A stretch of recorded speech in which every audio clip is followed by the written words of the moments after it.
What? Hi guys. You're going to have to bear with me.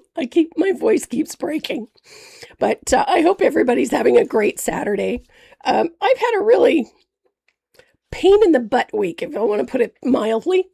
It seemed like everything that could go wrong this week did.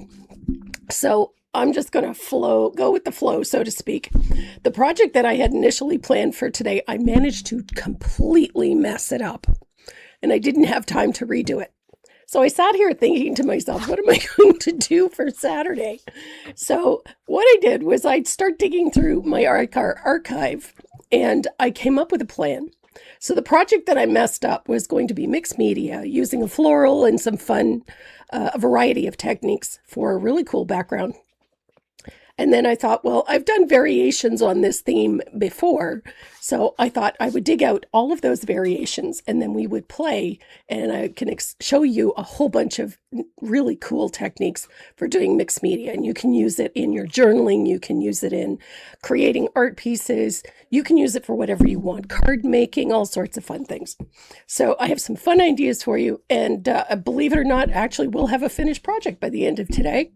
So if God willing and the river don't rise. So there's that. We're going to be doing some fun mixed media using a whole bunch of really cool techniques and products. I've got a bunch of stuff sitting here, so we're going to have fun with that. But before we start painting, we're going to talk about our giveaways for today. We have a great little create bag for whoever the winners are. We've got some fun stickers. We've got some pencils, and we have a gorgeous set of Dynasty black gold brushes. They're all specialty brushes, so you'll be able to do some fun techniques with them. So we have that for you. Plus, we've got a few other little goodies that we throw in as well. So in order to get your name on the wheel at the end of the day, all you have to do is join us in the chat, say hello, say good morning, ask a question, tell us where you're watching from, because we would love to know. And just in general, get involved and have some fun with it. And if you're not subscribed to my YouTube channel or to Tracy Morrow Live, you can do just that. Hit the follow button on Tracy Morrow or Tracy Morrow Live on Facebook. Or you can follow me on Instagram, or you can hit the subscribe button on my YouTube channel and turn on bell notifications so that you get notified whenever we go live or whenever we post new video. And TikTok. And TikTok, yes. Follow me on TikTok. I keep forgetting about TikTok. But I have him to remind me. So that's what we're going to be doing today.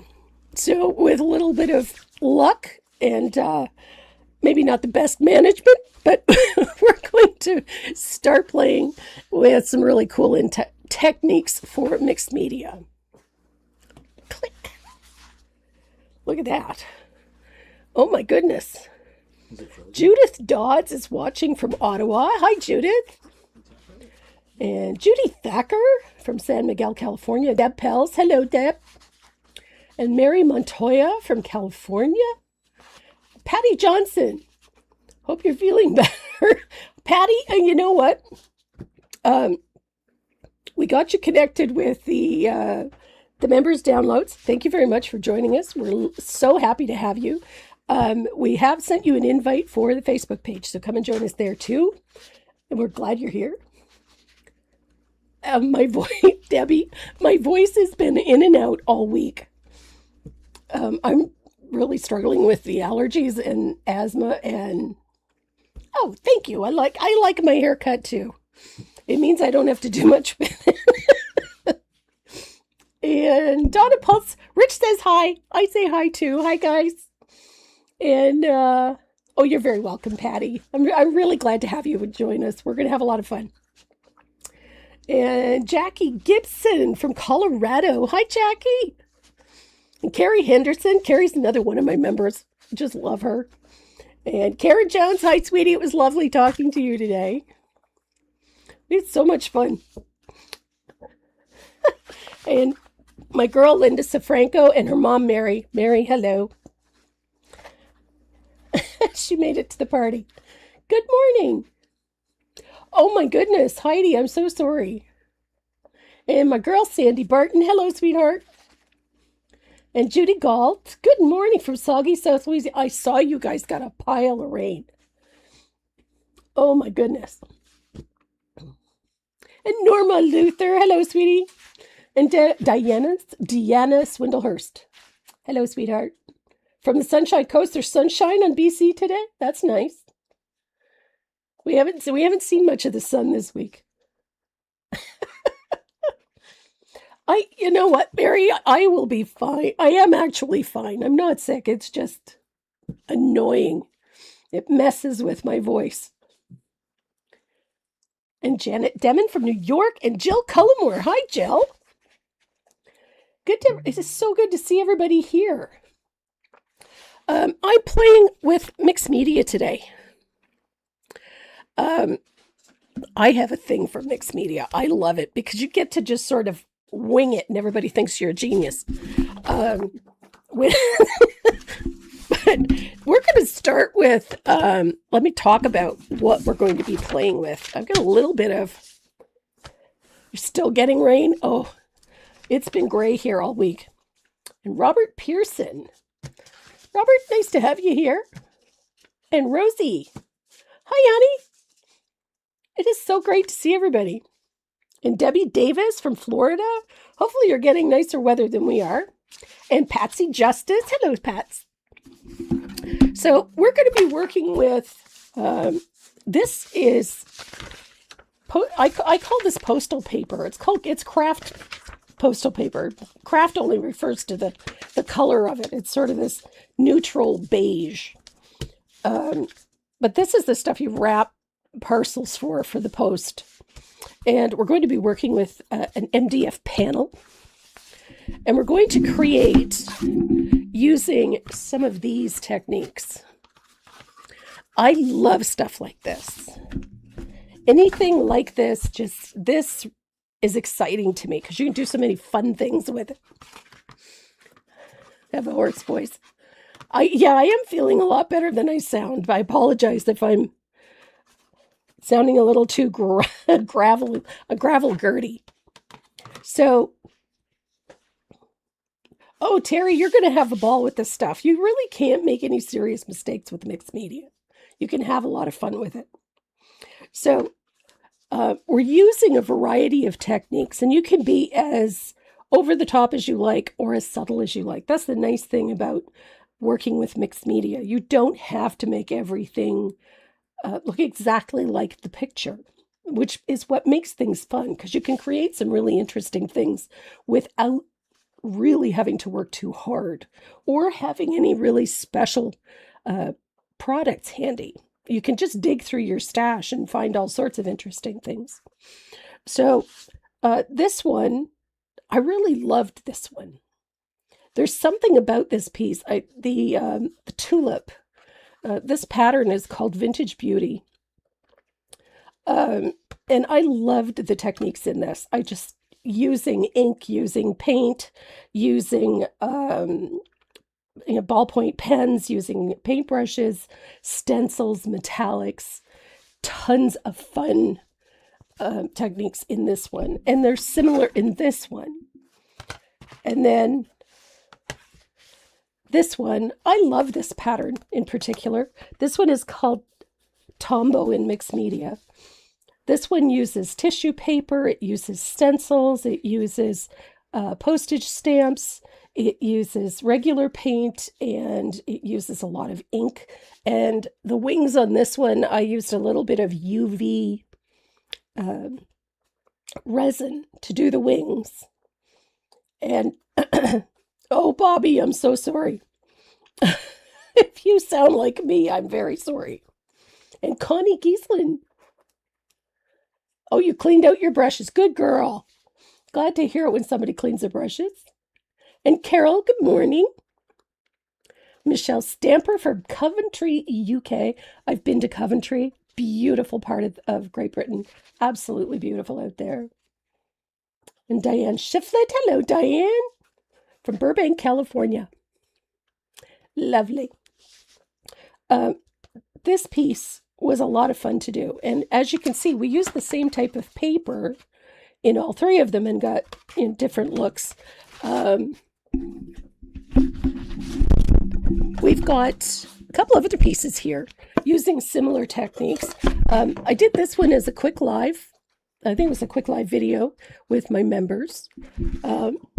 We used a rough sketch of a moth, some butterfly stamps. We used the lid off of a couple of things. Brown paper on brown paper. We used crumpled paper for the background in this one to get all sorts of cracks and things in it.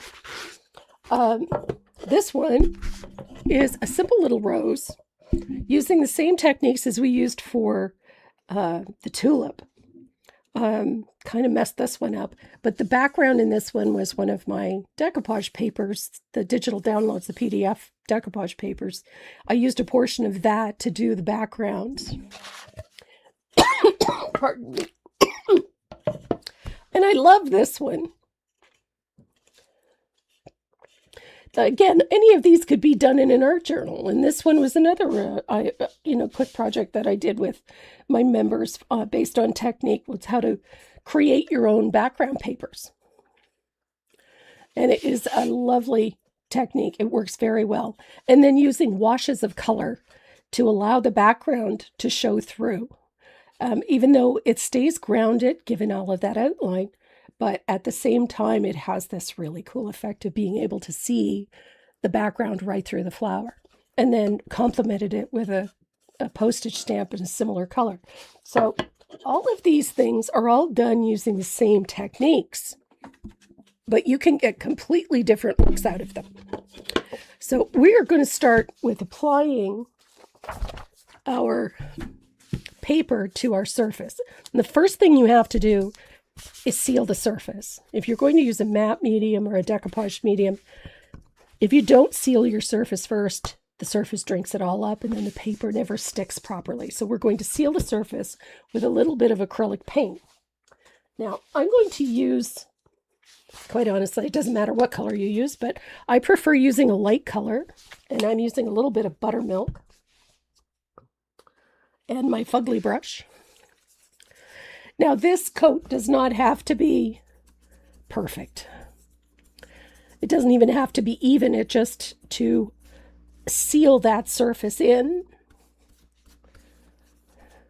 It doesn't matter if there's brush marks. You could do this with a roller. You could do it with a brush. If you're really feeling energetic, you could spray paint it if you wanted to. It really doesn't matter what you put down. I prefer using a light color. Simply because I don't always just use this type of paper. Sometimes I will cover it with a tissue paper or gift wrap or something, and you want a fairly neutral background. So I tend to grab, a beige color or a white or something along that line. And I'm going to dry that. Believe it or not, we're going to accomplish an awful lot today. It is a lot of stuff for one day. We're going to talk about stamping. We're going to talk about decoupage, obviously. We're going to talk about layering media and glazing, and we'll talk about pen work and using paint pens or colored pencils, or there's all kinds of really cool things you can do when it comes to mixed media. That's why it's called mixed media, because you're using everything you have in your sandbox.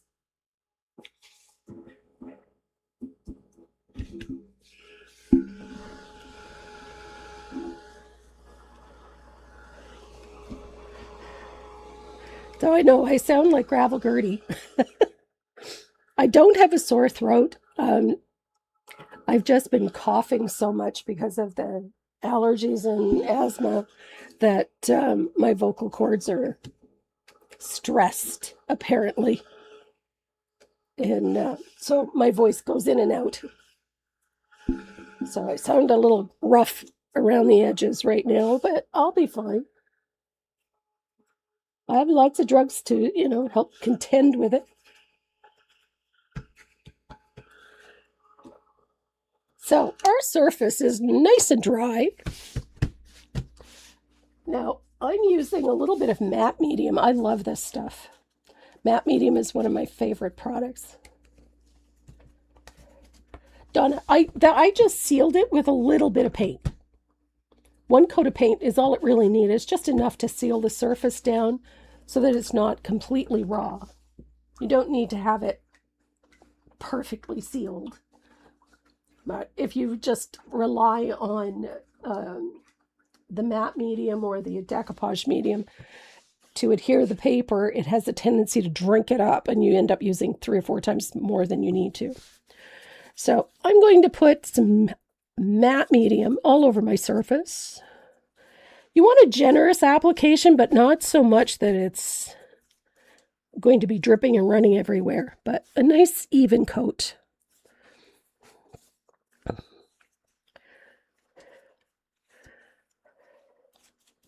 There we go. That looks pretty good. So then we're going to mist our paper with a little bit of water. And you're going to spray both sides because you want your paper a little soggy. Wet paper stretches. And if you want a nice uniform finish, a well-adhered finish, you want to have it lay evenly. If you put wet paper or dry paper onto a wet surface, the paper buckles because it wants to stretch. And then you end up with creases and runs and all sorts of, horrible things happen. Whereas if you moisten the paper first and then roll it with a brayer, of course I get the squeaky brayer, just like I get the grocery cart that the wheel goes like this every time. I also reach into my drawer with just full of brayers, and I always manage to come up with the one that squeaks. Never fails. So I roll it with the brayer just to seat the paper into that medium really well. You want that paper to stick really well. So I'm going to take my dryer, and I'm going to dry the paper from the center out. If I start at the edges, it starts shrinking. My arm, I had a disagreement with a door. It had one of those push levers, the big square levers, you push on it, and the door opens.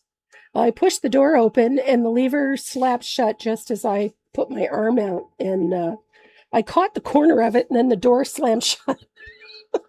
Or tried to slam shut, and I ended up getting the worst of that deal. So here we go. All right. So this is where I get my little gator. Must be my favorite. Yeah, it squeaks like crazy. I have 3 or 4 of them all the same, and that one is the only one that squeaks.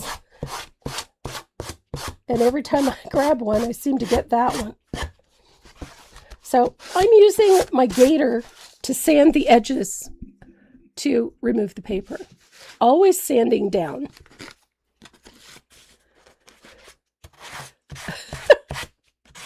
No,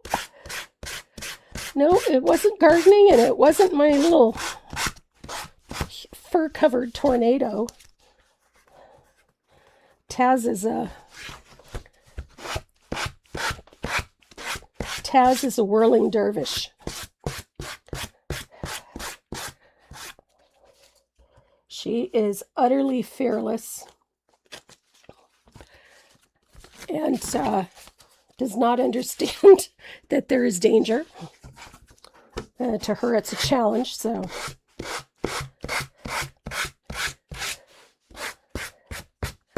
But she's so stinking cute, There we go. So, look at that. So we get a nice, tight, smooth fit all the way along. So I'm going to take a little bit of that matte medium, and I'm going to seal the edge. I always go around the edge. All shopping carts have fugly wheels. They could have 50 brand new ones. I will find the shopping cart that has the bad wheel. The one that doesn't want to go, or it goes wonky, I will find it. It's like everybody has their own little curse. That one's mine. I can find the grocery cart that's got the bad wheel every time.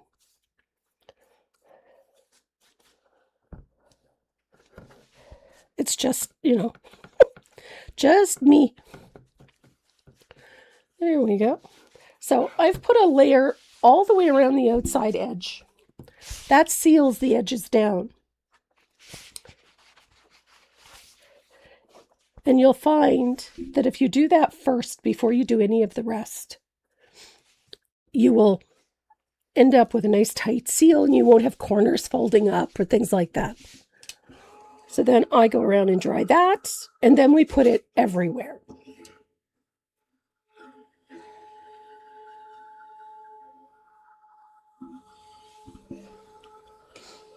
I love matte medium. I was getting the wrong line in. Yeah.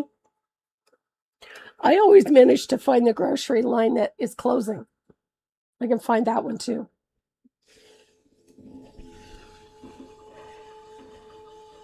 I have that skill. There we go.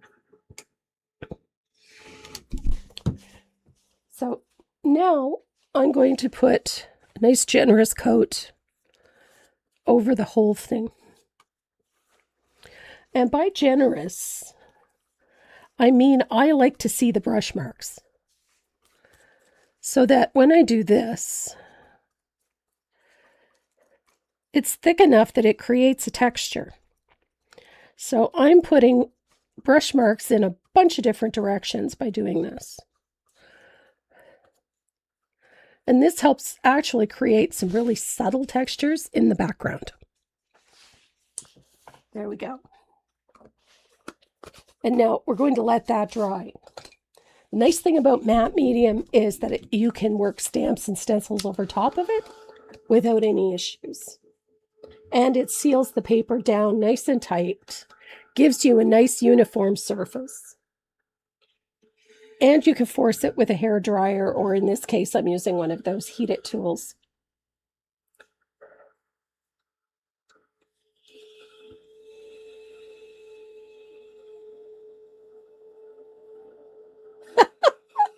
That's actually really good logic.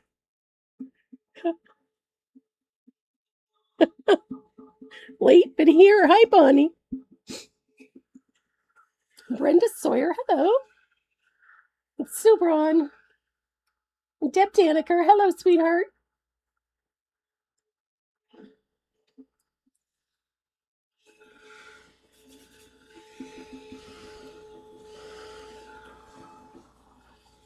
Matte medium is like the best thing ever invented. I love this stuff.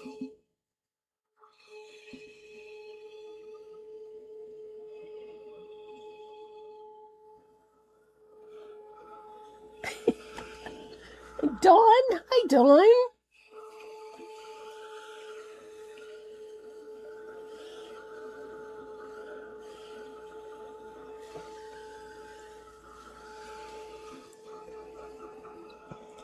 I love it when people say hello because that means their name goes on the wheel.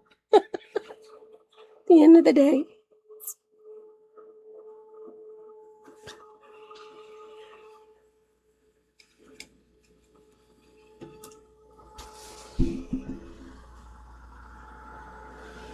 Almost done. Oh, there we go. Come on. You knew it.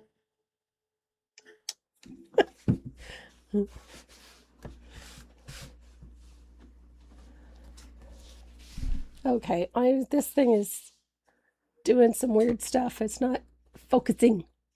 Focus. Sometimes I have to do this. Come on. Why does not want to focus? Come on. It's being stubborn.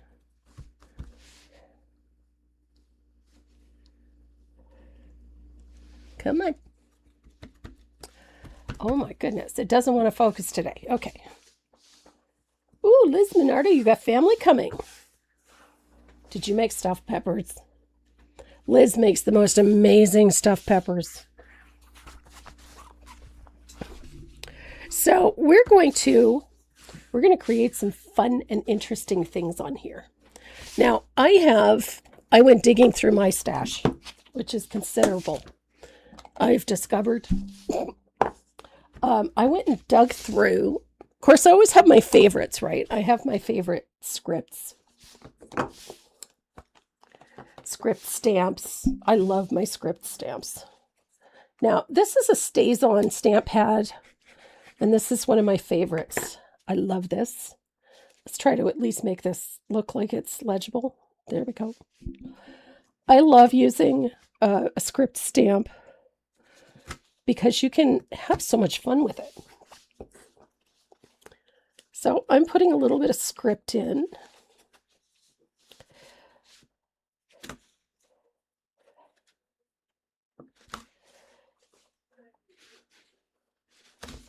Not too, oops, that was smart, Trace. I put my stamp pad face down. There we go.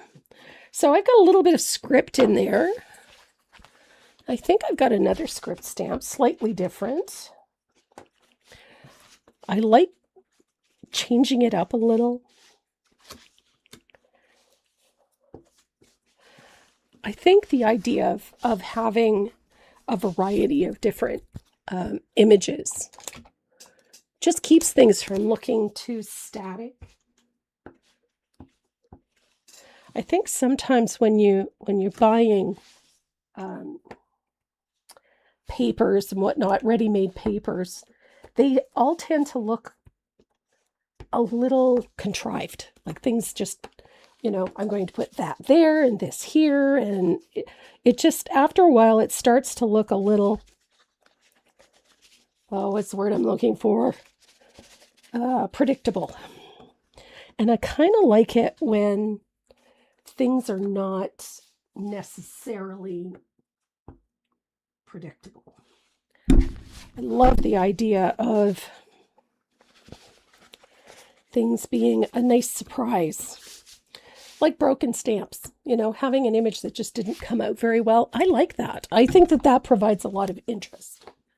And then I also like adding things with a little bit of structure, like this one.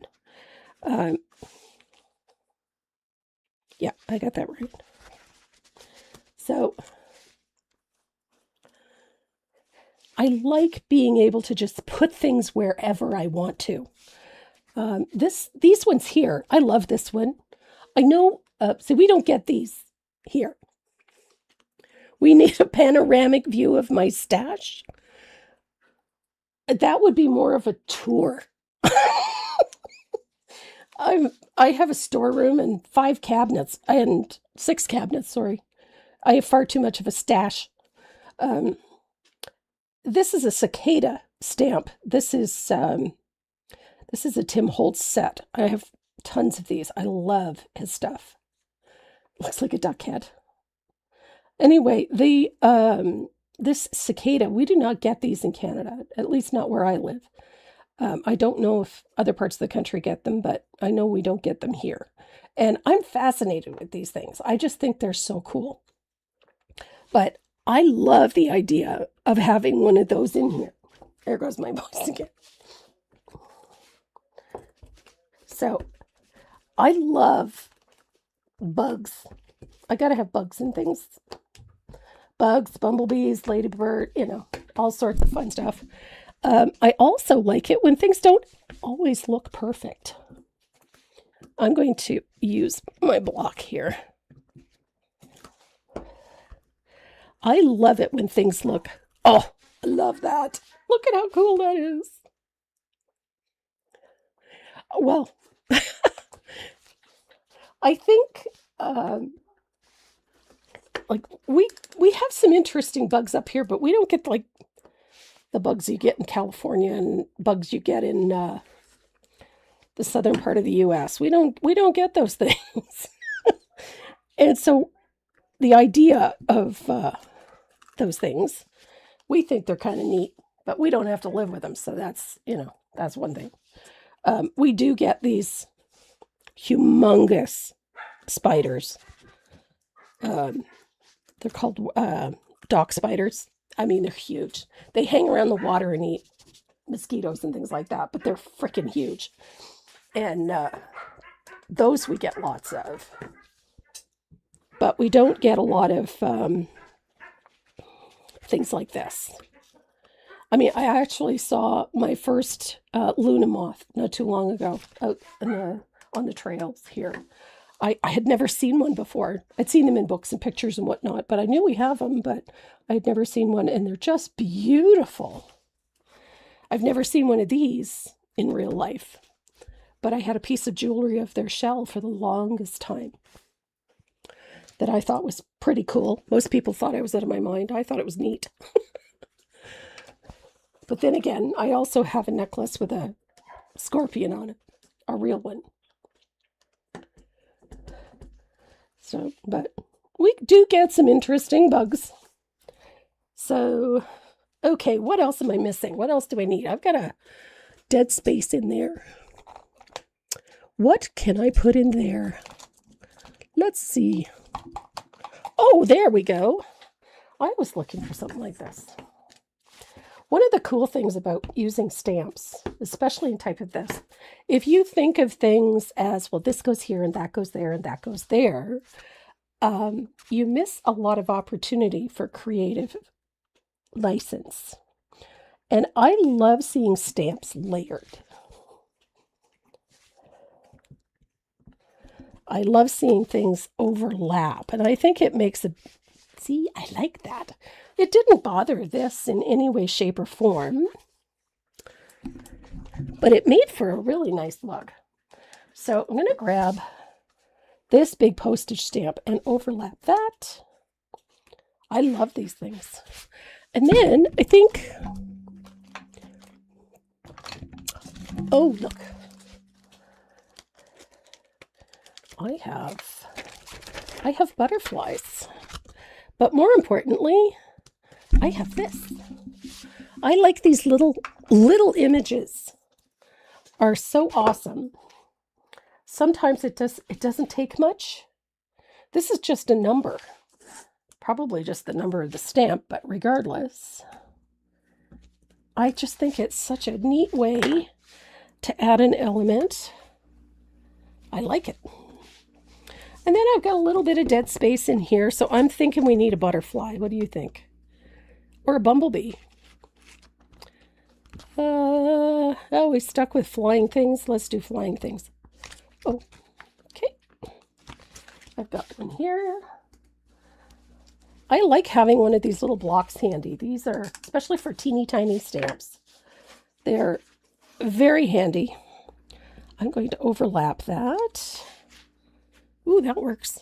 That worked nicely.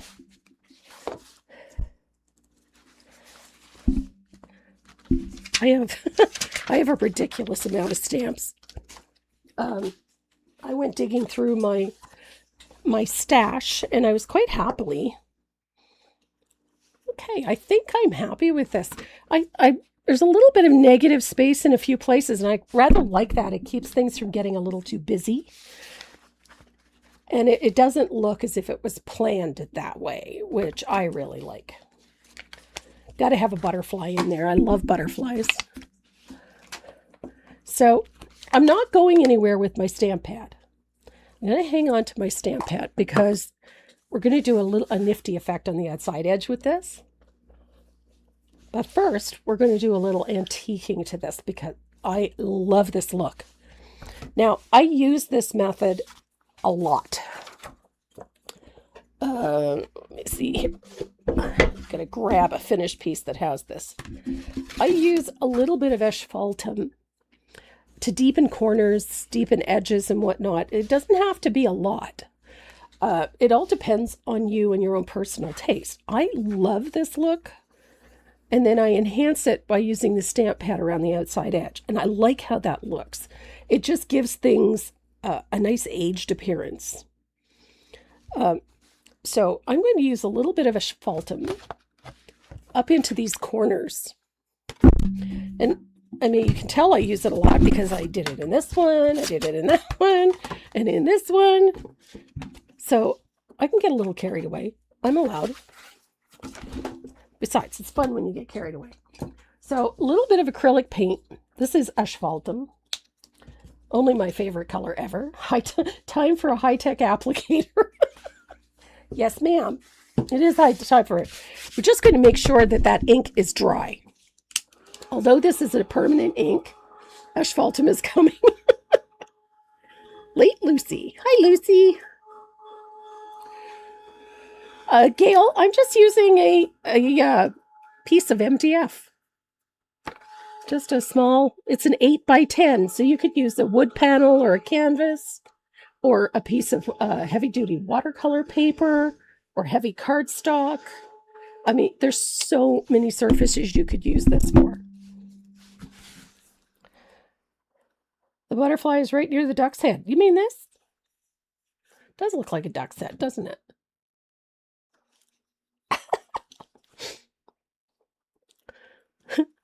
And you won't be able to unsee it now. Hi, Corinna.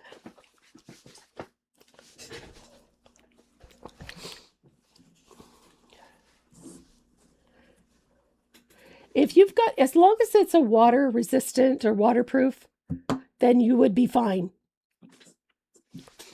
Yep. Above the wing. Oh, okay.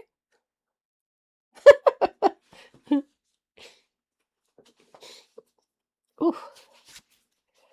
Having a moment. I like the little swirly things. I always think it's fun to have swirly things. So we're going to grab a high-tech applicator. I do love my shop towels.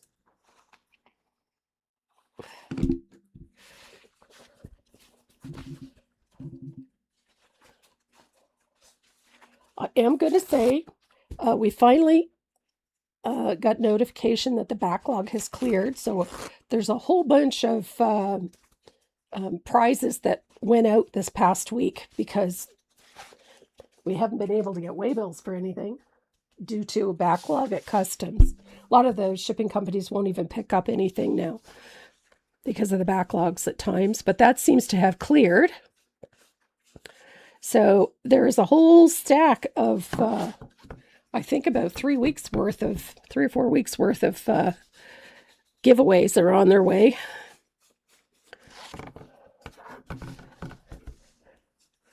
We just hang on to them primarily because they'll go missing. We've had so many go missing. And we've had a whole pile of them reshipped and replacements sent out because they've gone missing due to those getting stuck. They get lost, you know. So, but we had another pile. So about the last 3 or 4 weeks worth are on their way. So I just used a little bit of asphaltum. And I'm using a piece of shop towel. It's just got a little bit of water in it.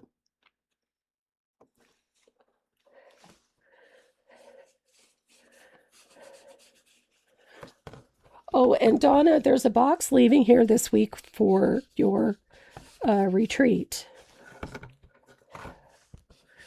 Things are always delayed. Shipping things is horrendous right now.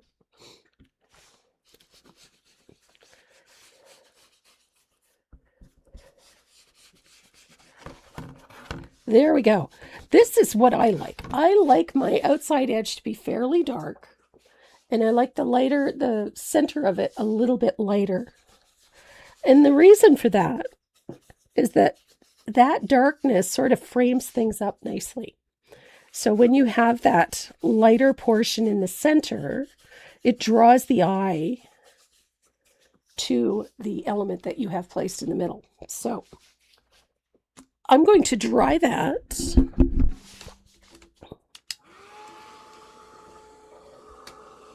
This is so fun. Oh, you're welcome. Oh, Donna, it's my pleasure. Oh, there, by the way, there's a bottle of that lemon jam in there for Rich.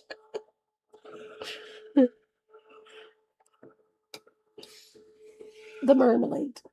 I shouldn't say lemon jam, it's the marmalade, the lemon marmalade. Good morning, Carol. And Louise Long. Hello, sweetheart.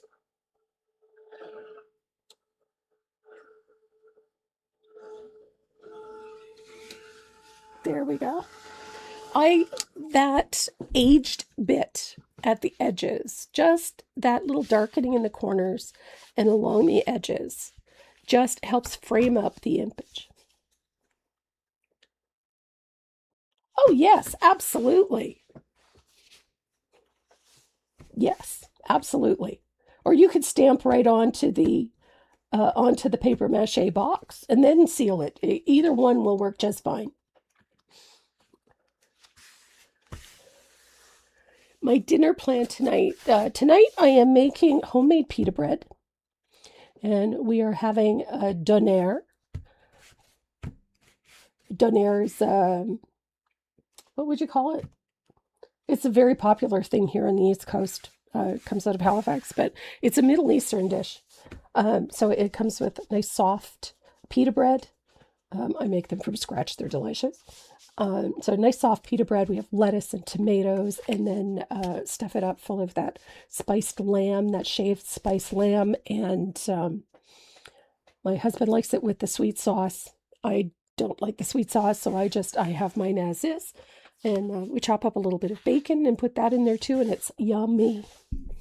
But there's nothing better than homemade pita bread. It's so easy to make. Hi, Patrick. How are you, sweetheart? Nice to have you here. So, what I said about doing an interesting edge. Stamp pads are fantastic for creating some really interesting edges. And it all depends on the angle that you hold it at. Like a gyro or a gyros. Yeah. So if you see where I'm holding it at this angle, I'm going to try and do this way so that you can really see. So that's the angle I'm holding it at for this part. So if I rub the edge, I get a narrow line at that angle. When I come into my corners, I tip this thing forward so it's almost flat. And I rub on the corners like so. And that gives you that rounded over look. So the more you tip, the wider. See how I got this little mark? I tipped it and then used on the edge.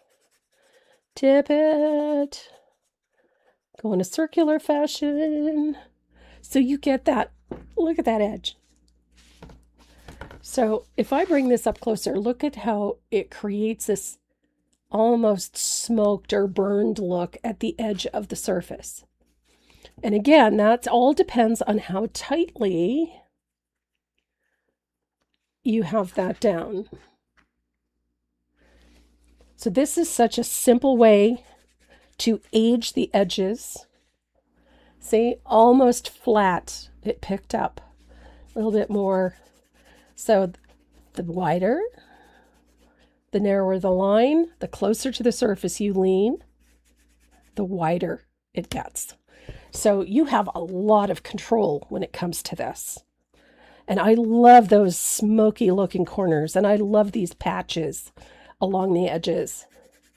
And I like it when it's solid, and I like it when it's looks a little bit more worn. So the more you lean into the surface, the more color you get on your surface, the more interesting that gets. So you can let it dry and then come back to it. And you can be selective about where you place that big patch. So look at that. So now you've got a really interesting border around it that works with all of the color that you've put on there. It creates a really fun and dynamic edge. So I'm going to dry this because we've put a fair amount of ink on here. So we have to make sure that it's really good and dry. Patrick has to say hello to all the girls.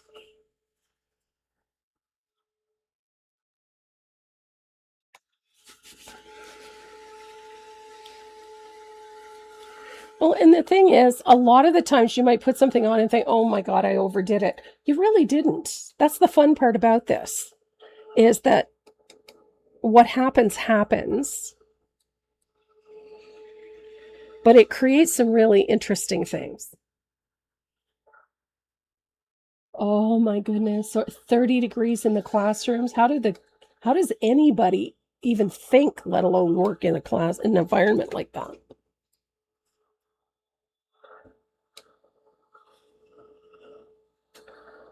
That's so cool. There we go. I love this look. So from this point, you could put almost anything on this. It could be something as simple as, a dragonfly and a single flower. It could be a single daisy and maybe some other elements adhered to the surface. It doesn't have to be anything, spectacular. It can be the simplest things, and it works in combination with what you've already done. So this finish is the same as this one. Oops, this one. So we've used that stamp pad to create that heavier border around the outside edge. We've incorporated all these stamps, just like that. And we can layer other things over top of it. Now, in this one, we layered the brown paper over a black and white paper and then washed over the black and white with white paint to subdue it, then adhered the brown paper with no stamps. Or limited stamps. We did very little over here and let the pattern back here do all of the work. So there is a ton. Oh my goodness. There's a ton of fun things that you can do to create a background. So I'm going to set these aside for the time being, because we're going to do something really fun with this next bit.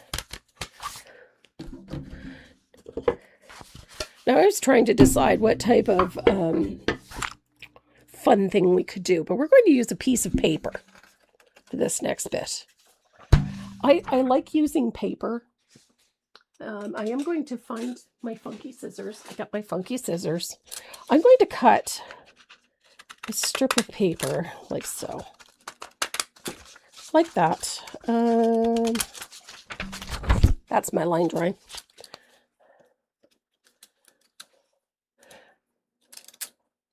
And then I'm going to cut out a little banner. Now, I'm using some edging scissors, but honestly, you could tear it out.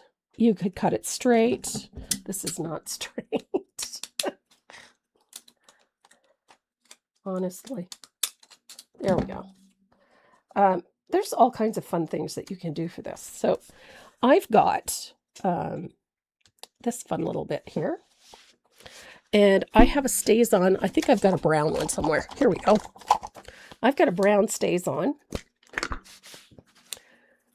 And I'm going to try this way. Yeah, that's it. I'm just going to rub the edges of the paper onto the stamp like so. It kind of gives it a burnt look.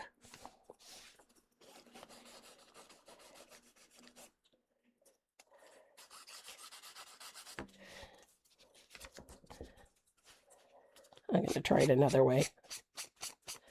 There we go. I'll fuddle around with it until I get it right. I kind of like the idea that the paper looks as distressed as everything else. See, this appeals to me. Most people want it to look absolutely perfect. I don't. I think things are far more interesting when they're not. Yeah. Oh, I like that. That's neat. So I'm going to take, I've got an ugly old paintbrush here. I'm going to take some thinned asphaltum. I'm going to thin it out with a little bit of glaze. And I'm going to put a coat of asphaltum on my paper. See that I've done with the stamp pad first. Now I'm going to literally stain the paper with some asphaltum.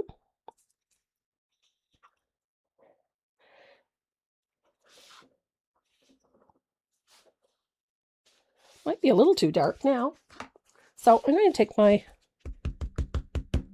shop towel and pull some color off. That's better. And I'm going to dry it because I want to see what it's going to look like when it's dry. And right now it's stuck to my table.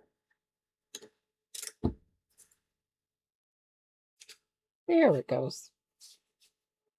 And I'll tell you something. You could do this with tea. You could stain it with tea. You can stain it with acrylic paint. And you can stain it with cinnamon. You can mix cinnamon with a little bit of hot water and brush it over, and it'll give the paper a nice look too. So I've got my stamp pad here. I'm going to grab some letters, but not big ones. I want little ones, but I don't want them that little.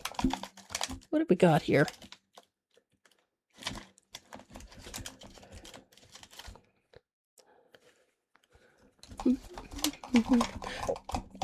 There comes a point when you've got too many of something. So they say.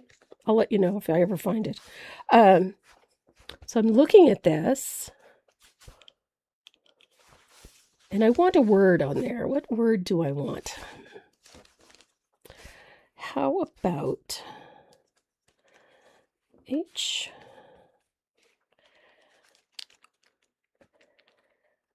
Ooh. I think my paper's too big, so I'm going to cut it down, but that's okay. H-O-P-E.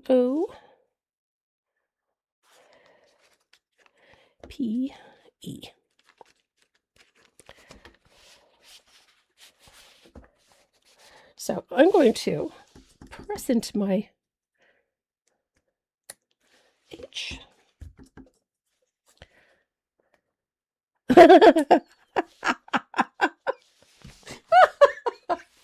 Okay, just so you know, look at this. I had the stamp the wrong way around. So now the O is laying on its side.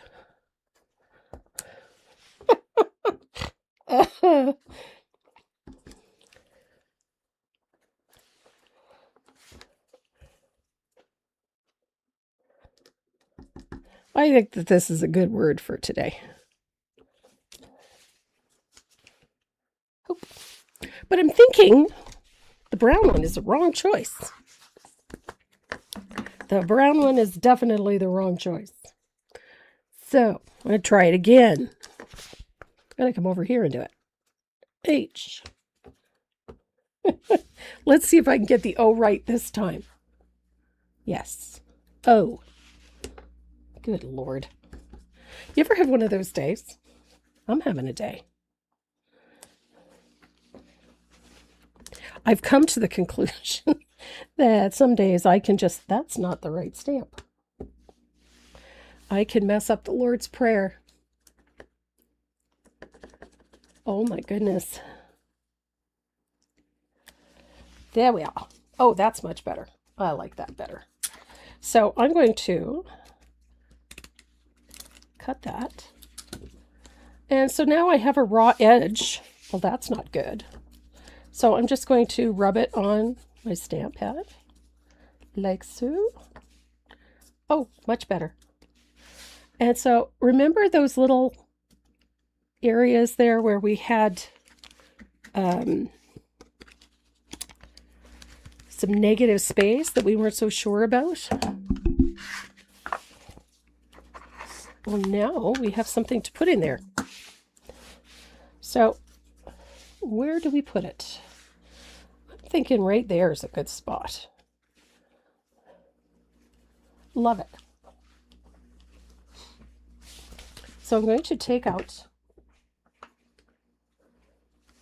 my matte medium and I'm going to brush this corner a little bit, like so.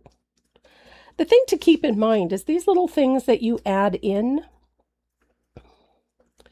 they are not necessarily meant to be a feature, but part of it. So there we have hope. Tucked into that corner, rather nicely, I might add.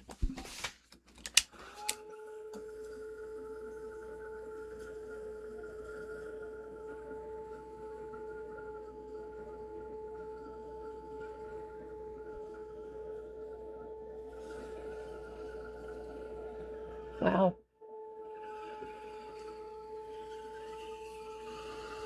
So it does not have to be really bright or stand out. There we go.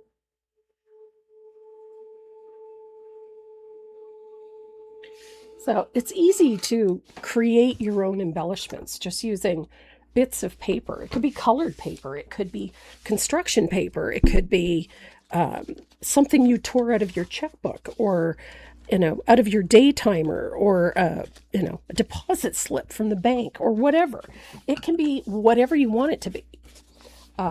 When we're packaging stencils and we're making labels, we always, the paper that is left over after putting it through the guillotine, I keep those on my desk, use them as notepads, and sometimes I'll use them for things like this, and it just works.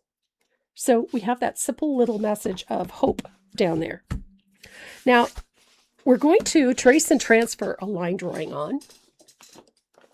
I'm going to use this tulip one, just because I happen to love the tulip, I think. I love the poppies too, but the tulip is just pretty. It's not the microphone and it's not you, it's my voice. My voice keeps breaking.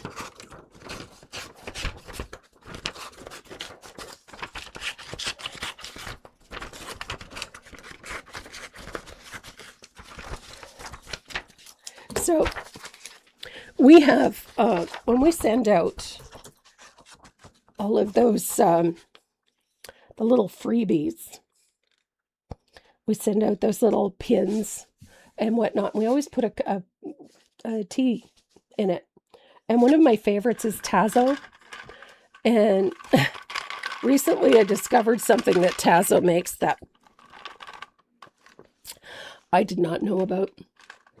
This is Tazo. This is, this here is a chai latte, an iced chai latte. They're so good. What is this? With a voice like that, I'm ready to sing rock and roll or heavy metal.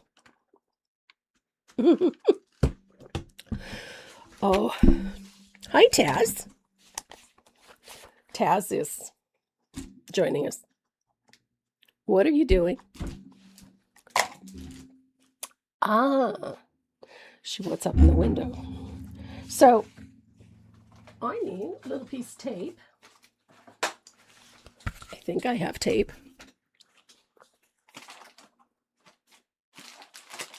Oh, heavens.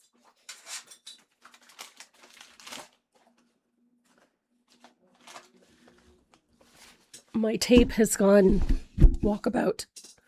I think that's the term Aussies use.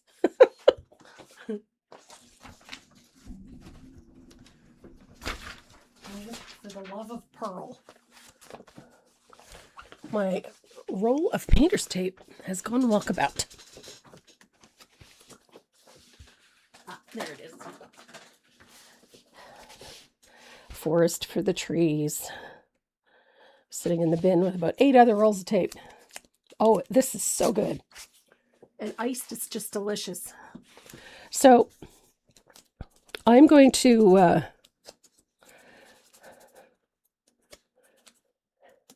reduce the tack on my tape a little bit. I do that. You can either place your tape on your pant leg or on a piece of clothing and then pull it back, or you can put it on your skin. It reduces the tack of the tape. This is a brand new tape, so it's quite sticky. And I'm going to get some white graphite, because the black is going to be really hard to see. And we're going to trace that line drawing on. If I can find my pen now. Oh, this is just so good.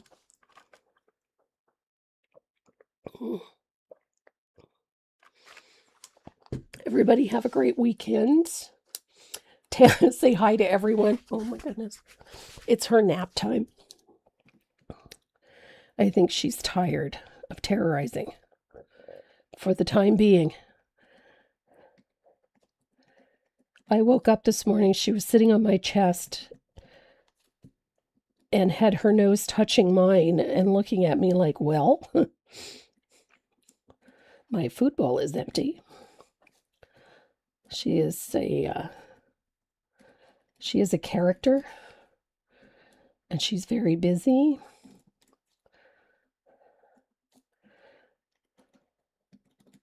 And she asks to be picked up, which I think is hilarious. I've seen cats do that before, but I've never had one that did it. And she does. So she will walk up to you and put her paws on your upper thigh and sort of reach up to you, like pick me up. And then you are obligated to reach down and pick her up. And when you do, pick her up under the front legs, she immediately takes the opportunity to stretch. So all 4 feet go like this. She stretches out like a really hard stretch. And sometimes will yawn when she does it, which is hysterically funny. And then when she decides she's going to actually let you hold her, she will fall over as if, she's going to sleep in your arms type thing. It's just the funniest thing. We call it uppies. So she will come over and ask for uppies. Pick me up. Give me a stretch. But yeah, she will just let her whole body weight stretch right out. That's uppies for her. And so the stretch is priceless because she's very long, which surprised me. She's very long and she likes to be stretched.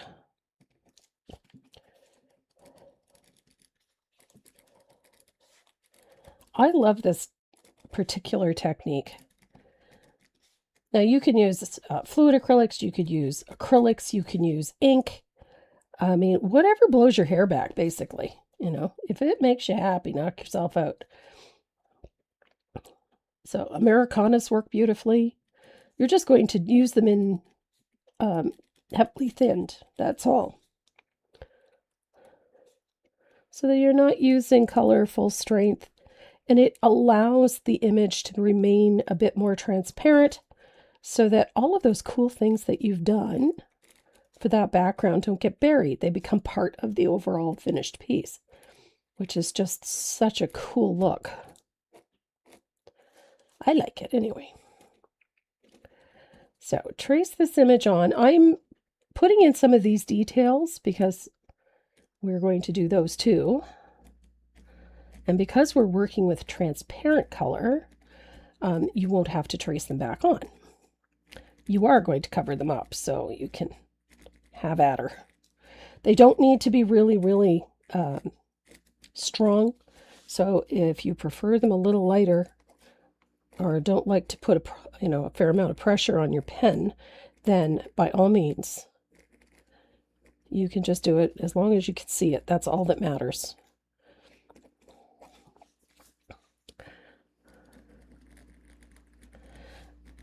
We've even got some lettering and whatnot involved in this piece.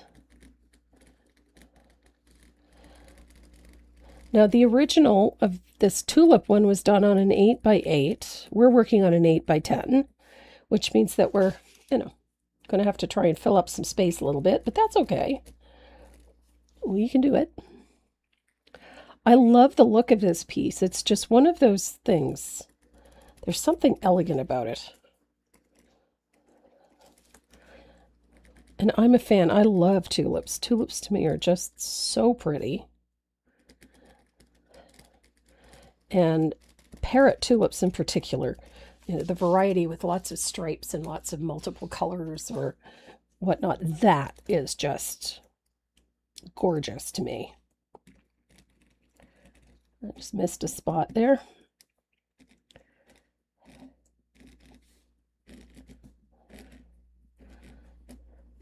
So your tulip can have as much detail as you want or as little as you want. This technique kind of lets you put some of that detail in without being too much. And it does make for a very pretty piece. So almost done here. This is always the part that I least like. It's like doing your base coating, right? You just want to get to the fun stuff. But unfortunately, this is necessary for us to get to the fun stuff.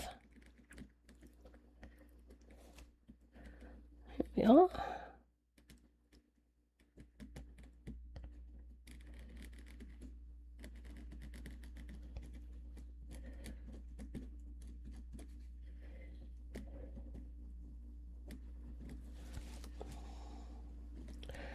And I think I got it all. Let's have a look. Ooh, not too shabby. There we are. So we have our line drawing on. Oops.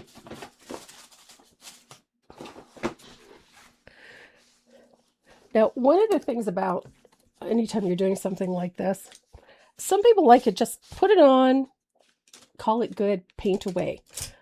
I like to make sure that there's a little detail in the background. So I've got a 3/8 angled shader and a little bit of asphaltum. And I'm going to put a float about 1/8 of an inch away from the edge of that stem. Just nice little float there. I'm going to tuck a little float into some of these corners, into these little deep areas. I'm not going all the way around it. I'm just tucking a little bit into those areas, like so. And although it doesn't look like much, it makes a difference on the other end. So, little shadow there. See these little points where it tucks in behind?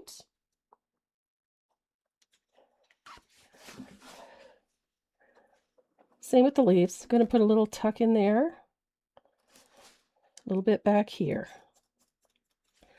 And then there's this spot in here. A little bit right in there.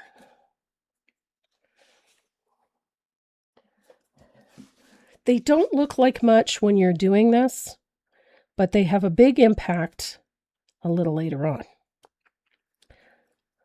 There we go. So that little shadow, this one might be a bit strong, but that's okay. I can pull some of it off. There we are. A little bit. So I'm going to dry that. Now all that shadow is going to do is going to help lift this tulip off that background a little bit. So I'm going to make sure it's good and dry.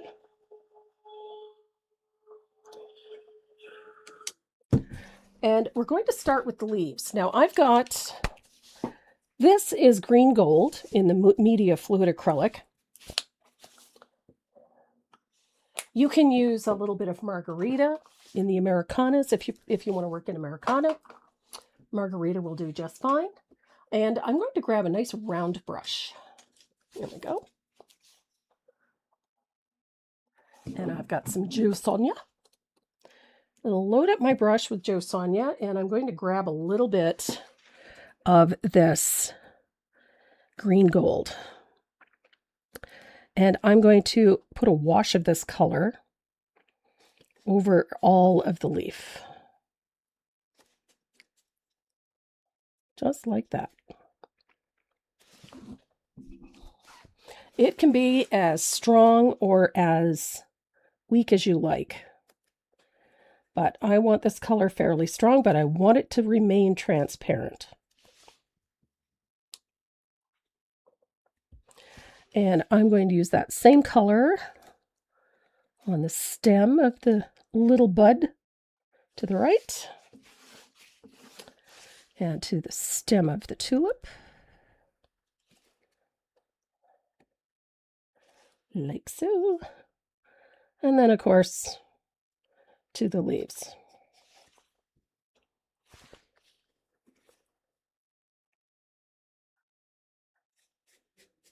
Just like that. Jo Sonja is straight. I'm using it instead of water. Here we go.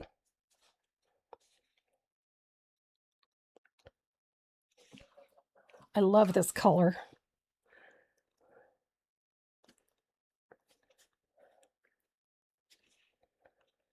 It's such a beautiful green. It's a very high acid green, though. Has a high yellow content. There we are.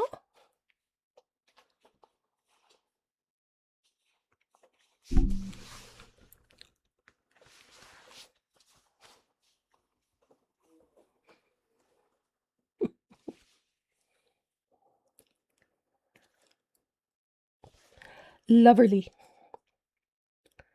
So, super easy. It's just a wash. Look at that. So I'm going to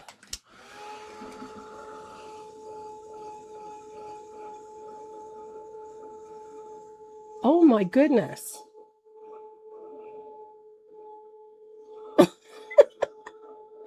Oh, Gail. Those microbursts can be dangerous.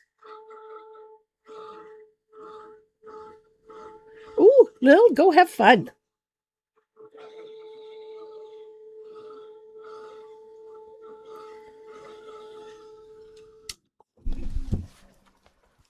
So we've got our first little bit in there.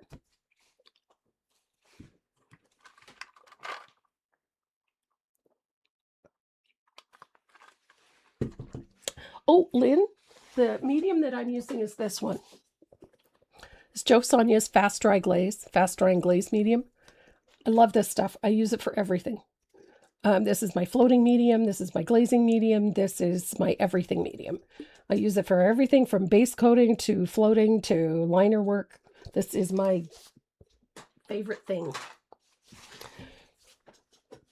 So for the shading on these leaves, I'm going to use this. This is sap green. It's another favorite. If you're going to be working in Americanas, a little bit of plantation pine will do nicely.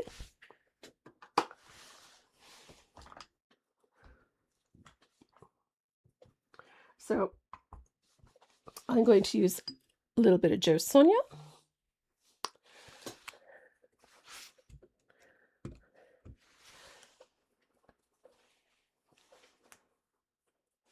And I'm going to put a float of sap green. Apparently I can't float today either. There we go. That's better. Sap green down the center vein. It's also going to separate these leaves.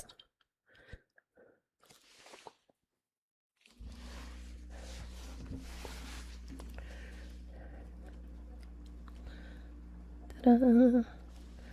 And now this leaf here has a little turnover right there. Like that. And separating that leaf.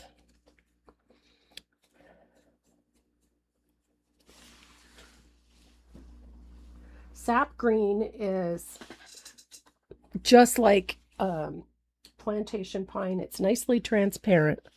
It's a very dark value green, and it works really well for this.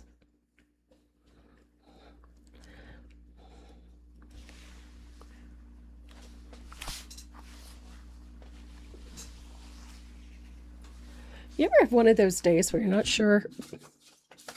Honestly, where is it? There it is.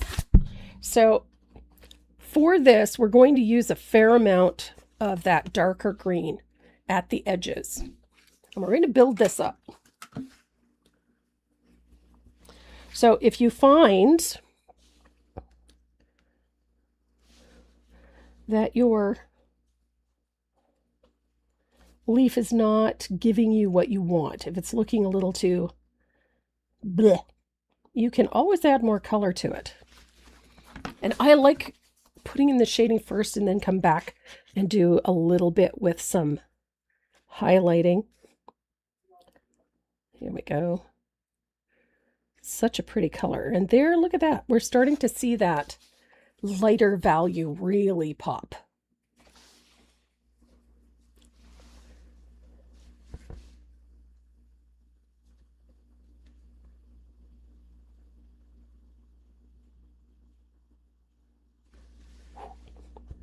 Oh, so you guys get some wicked storms. We get some humdingers. They're usually in the wintertime. We don't usually get too severe in the summer. We get the odd thunderstorm, but for us, I think the biggest one that we've ever had in this area was the Hurricane Arthur when he hit. But he did extreme damage here for us. And because we're in a country setting, or a rural setting, we had just insane numbers of trees down. Surprisingly, we did not get a lot of like roofs blown off and things like that, but it was the trees that did the bulk of the damage, because we live in an old section, right? And some of our neighbors, the huge pieces of property were, massive big trees down. I think if we ever had that happen to us in where we are, with big trees coming down, we'd be in trouble, because we have like a 90-footer in the backyard. So we have a lot of old growth in this part of the province. And so by old growth, I mean, we have like massive big black oaks, and I mean, just the maple tree in our backyard is over 60 feet tall, and it's a massive tree. So I'm going to put a shadow down the right side of the stem on our, look at that. Those leaves are starting to take shape. But we need that shadow on the back side of that stem. Very nice. We do have a lot of old growth. The village is spread out. I mean, we live 2-minute walk from some of the most beautiful trails. There's nothing but woods out behind us here, so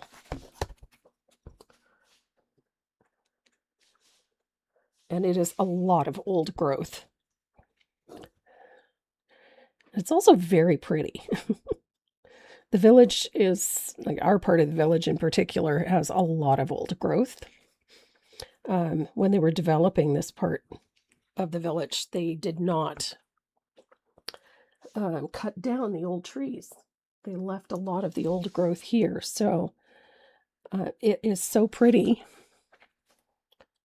and so nice that we've got all of this old growth to look at. So I've got some nice shading. Look at that. How pretty. So I'm going to reach over, grab a little bit of margarita. I know I used the green gold, but the margarita is a little bit more opaque. I want to use a little bit of that for a highlight right here. We're going to highlight the edge of this leaf, this little flip over here. Just a little. I don't want it really, really sharp, but I wanted a little bit of a highlight there. And the same on that center vein. I'm just going to put pop a little there.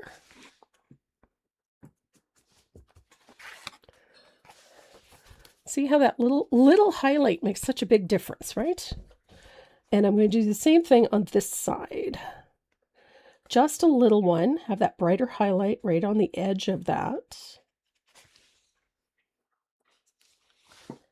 And right here. Super pretty. And then I'm going to come over here to the highlight side of the stem and put a nice little float of that margarita right on the edge. I want to bring that highlight down a little. I'm going to do the same thing over here on this little stem here.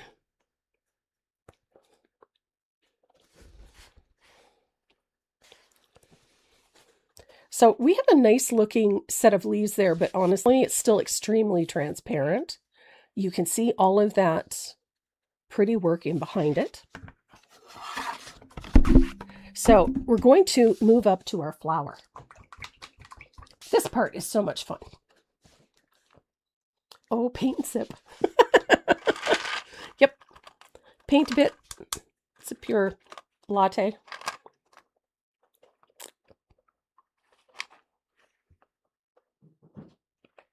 Oh, the Pacific Northwest has some of the most extraordinary trees.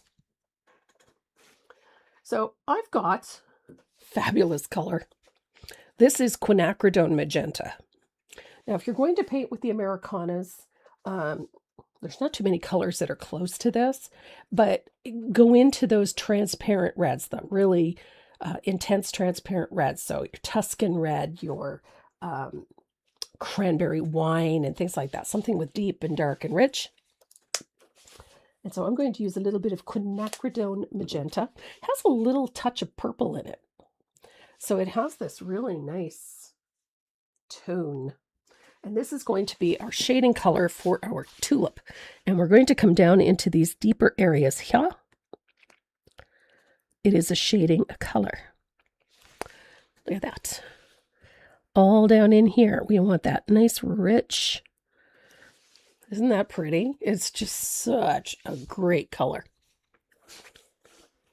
And I love the look of this. I just think that this red is schmexy. It's such a gorgeous, gorgeous red. And this is the color that we're using to amp up our tulip. I know it's a very strong color, but it is, you have to use it sparingly. It's one of those colors that you just love to go like nuts with, but you really can't because it will overpower everything. But it is so yummy. So here we go. Look at this. Down into those lower areas of your tulip.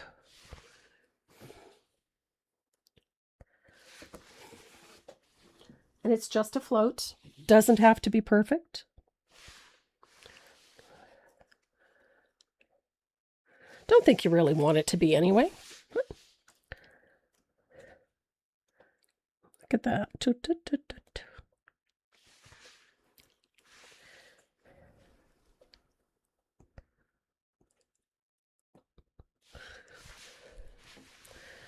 So as you're working towards the back and putting this color in, just take a little extra time to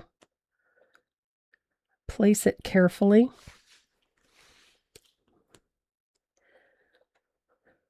Otherwise, this color can be overpowering very quickly.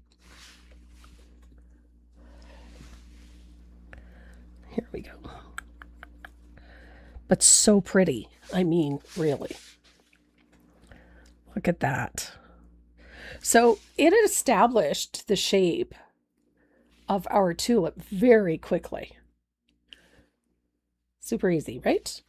And don't forget, we've got one over here too. So we're going to have to come over here. I'm going to bring that color in along the edge of that first petal. And then sort of a U shape at the bottom of this one. We want the color to come about no more than about halfway. So there we have it.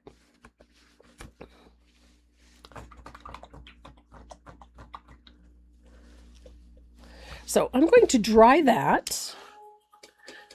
And this is also where you start to see where those little shadows make such a difference. Super easy. Now you could do any flower you wanted to. I mean, I'm just using the tulip as an example, but the techniques remain the same regardless. So the one I really like is this one. Same technique. I did the same things for the background. Same technique. I just used layers of orange and saffron yellows and baby duck and warm white to do this one, and I used the same greens, and except I used Americanas for this one. I still managed to get that very translucent look so that all of those elements in the background show through, and it still gave me exactly what I wanted. Such a pretty piece. So the next color you're going to use is a little bit of warm white. Thanks, Cindy. These leaves are so cool. We're not anywhere near done with them yet either. So I'm going to take floats of warm white, and you're going to thin it out a little bit. And we're going to use the warm white. I'm going to start at the back of the petals, right here. And I'm going to come up and I'm going to meet the edge like so. And we want to bring that warm white down a little bit. Nice and transparent until it just overlaps that magenta a little bit. Keep the bright white up towards the top of the flower. I am going to do the top edge here. Remember, we've got a pretty little pattern back there.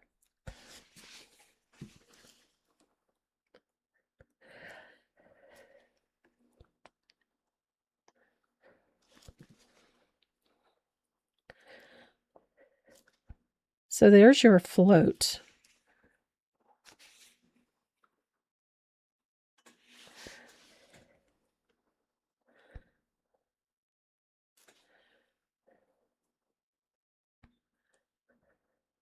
I love the idea that a simple float is what helps create this delicate look. I think that's what I was looking for when you're doing this, is you want to maintain that sort of delicacy that makes this flower look fragile, fragility. I love the idea that this flower can look delicate and fragile.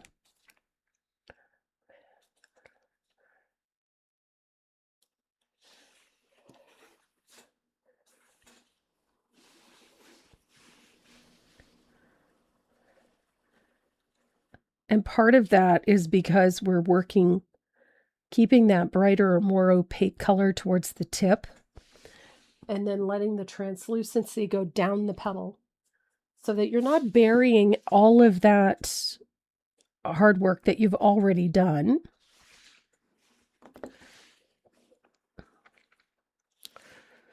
You want to keep all of those pretty translucent elements right there.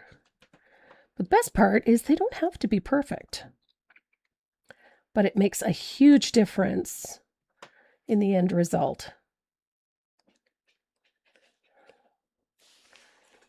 I love this look. That there's a look of fragility and delicacy. And that's part of what makes this look as elegant as it does. So I'm going to rinse my brush. Oh, Loretta Lynn, I highly doubt that. I think we expect a lot of ourselves a lot of the time. And I think in painting especially this style of painting in mixed media, we always put such a heavy weight on ourselves to get things right the first time. And we forget that the first time you do something means that you have no experience with it whatsoever. And even when you've learned and mastered a couple of things, it doesn't make you the expert on everything. It simply means that you've learned a bit. And you can always learn more. And I learn something every time I pick up a paintbrush. Yesterday, I learned I probably shouldn't have picked up the paintbrush yesterday because everything I did, it just made a mess. I was not in a frame of mind to be painting. I wasn't feeling well, and I was just making a mess of everything. So it took a little bit to sit down and remind myself that I do this a lot, and I usually do it fairly well, but nobody does their best when they're not at their best. So you have to cut yourself a break sometimes. So look pretty. So this tulip looks very delicate. Oh, we all have days like that.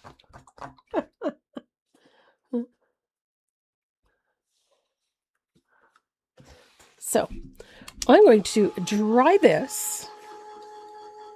And then we're going to deepen some of this color a little bit. We're going to use a little bit of asphaltum to deepen in a couple of spots. And those spots are down here at the base, right here. Just a little float. I don't want to bury this color, and I don't want to make it look heavy. So I'm using it very heavily thinned and just a light float. And that light float just sort of gives everything a little more depth. It deepens the color of that quinacridone a little bit, like right in here. Makes it a little deeper in these lower areas here. In behind. Down here. Up under there.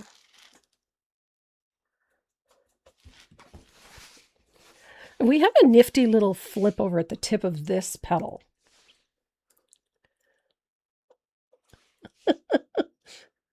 Is that what it is? Yeah. I was chatting with Karen before we went live and was telling her that I have days where I can't even get out of my own way. And that's usually when you need a friend around, because she's helped me through those things on before. So I'm going to come over to this little bud.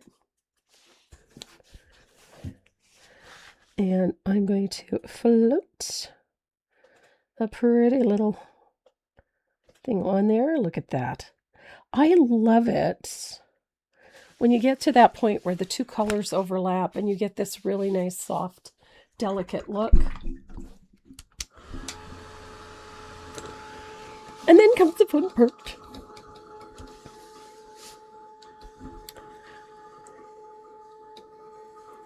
Now, I dug out my, what do you call them? At least I did have them here. I'm going to put them.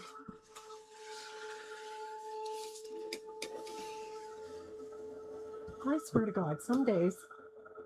Oh, there they are. Now, the fun part about this is that you could actually get out your colored pencils. Good gravy. And you can add some details to things with your colored pencils. You can deepen shadows with colored pencil.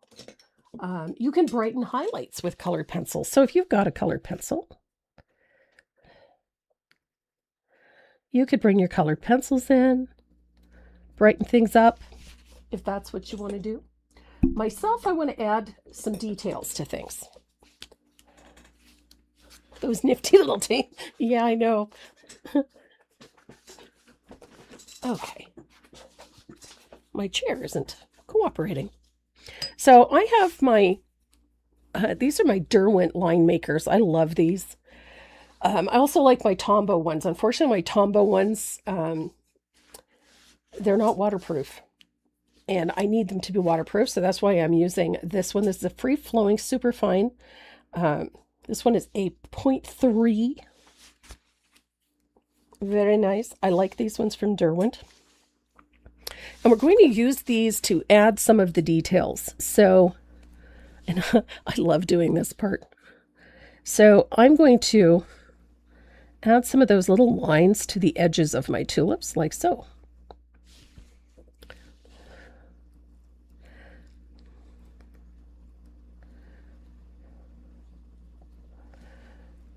And this is just tracing around what you've already done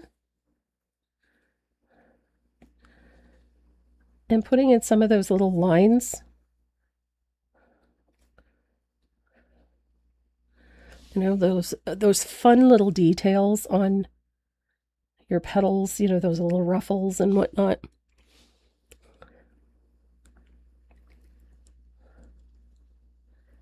Just like that.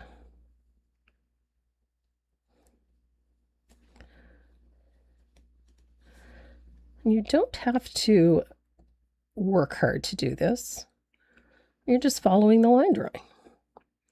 So wherever you see those little details, you're going to go around it with that black pen, right at the edge. You don't have to fuss with it much, to be honest.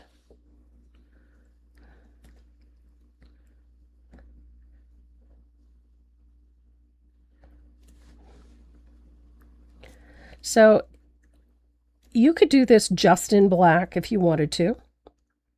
Personally, I kind of like the idea of doing it with the white. The white, in my opinion, just sort of brings everything forward. It adds more highlight. This looks very hard-edged when you first do it. And I think, although hard-edged is not necessarily a bad thing, I think what I was looking for in this was more delicacy. And I think that the white gives me that. But again, also my opinion. So here we go. We've got a nifty little flip over at the edge of this one.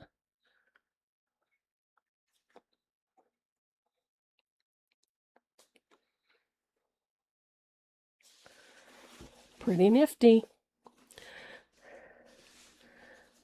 So all of these nifty little details, like these little lines in the edges of the, or on the back side of these petals, these little details here,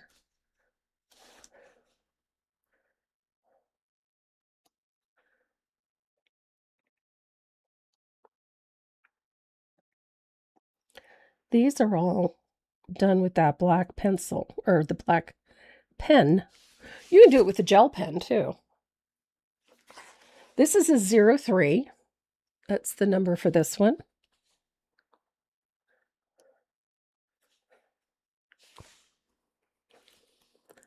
And you can put little dots for shadows wherever you want them.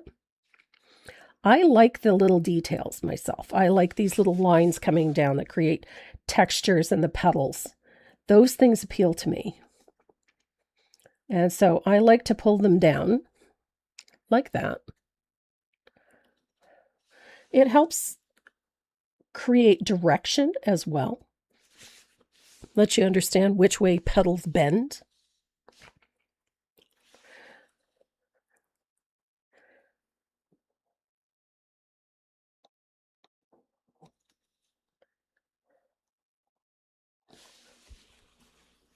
So at this point, you can grab either a white gel pen. I'm obsessed with my Posca pens lately.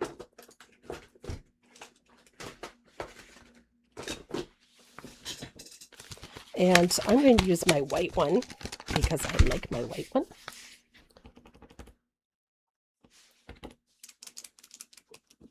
There we go.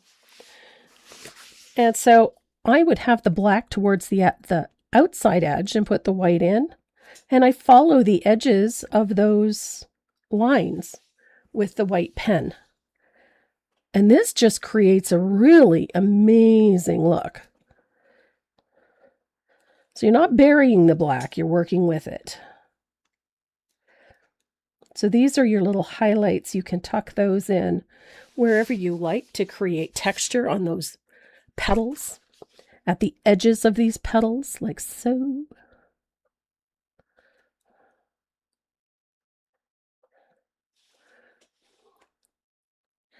And you can make that outline in black a little heavier if you choose to.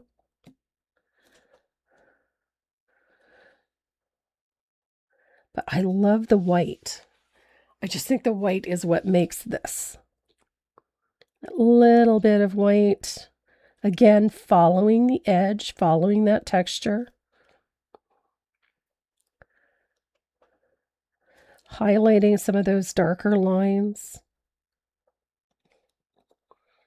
Creating texture and pattern within those leaves.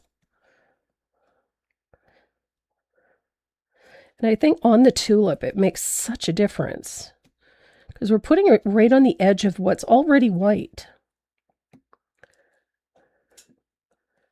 And then letting the black do the work on the outside edge. I love this look. So this is a 0.7 millimeter Posca pen. I like these ones. They are just, have very quickly become a favorite tool of mine.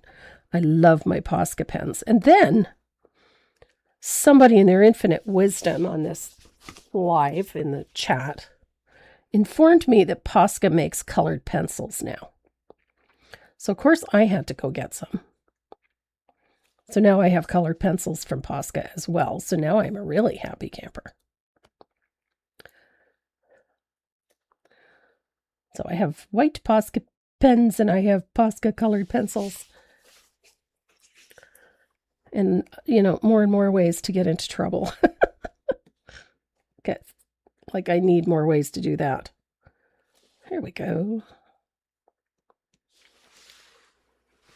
This is just such a fun technique. And I love the end results. It's just so pretty.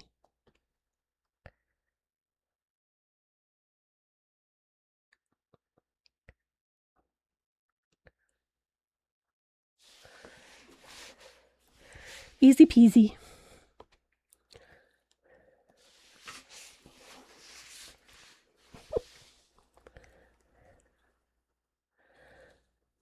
Love it. Here is my white Posca pen.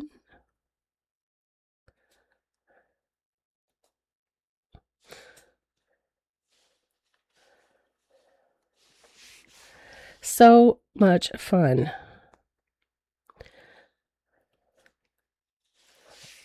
Look at that. I just think that this is such a delicate looking piece. And yet that flower stands out big time. So I'm going to use the white pen first on this one. And then I'm going to come back in and detail it after the fact.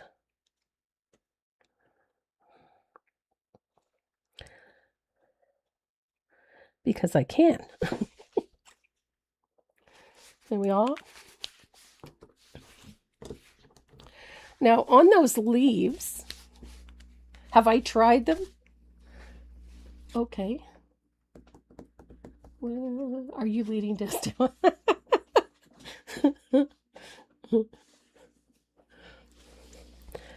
So I'm going to come down, follow the edge of my stem.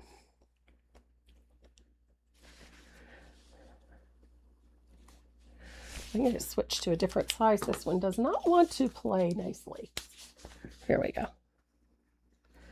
Oh, that's better. This one is playing nicely. The other one wasn't. I've used it so much, it's probably tired of dealing with me. So nice fine edge. I love doing the tips of these leaves. And then when you come in from the center, you're going to fan out. Put some interesting little Ys, I call them Ys, at the edge of these leaves. And then color in that little Y expanse with a little bit of black. And it gives the leaves this really cool look.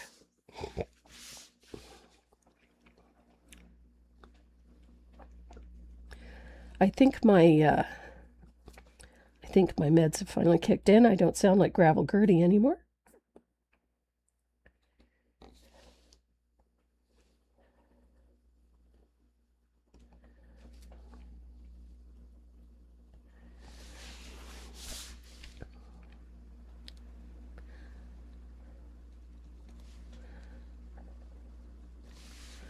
Such a fun way to detail something. So hard edge.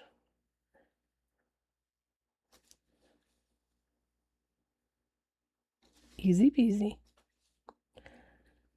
So a line and then the Y. Don't forget to fill in the Y with a black ink.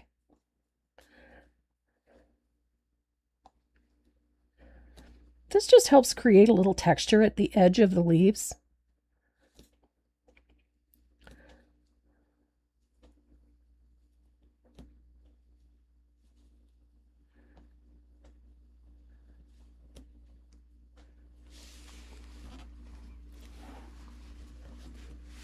Now you can do this with a black gel pen if you want to. I mean, there's 100 different ways you could do this. You could use a black Posca pen if you've got a fine one. I love the gel pen because it's so fine, and so you get great fine detail, but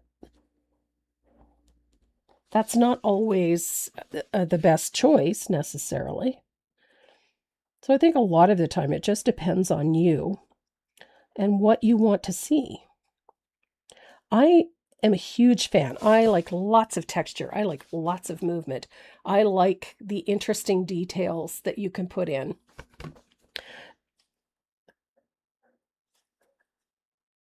And they don't have to be elaborate. People think it always has to be this, amazing pattern. You can simply follow the shape of the leaf and create what you feel the leaf would do. Would the leaf have, interesting things happening at the edges, or would it be smooth and unfettered? Did it have a spot where a bug ate into it? Did it have interesting layers?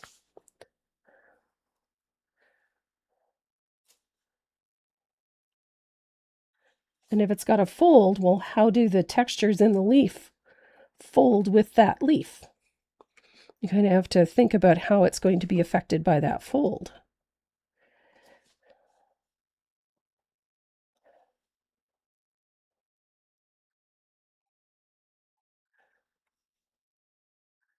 So you can do all kinds of cool things.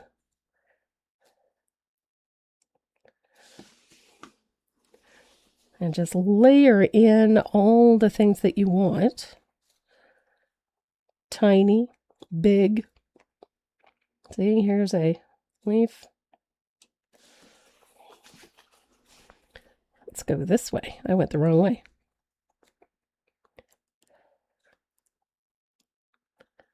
There we go.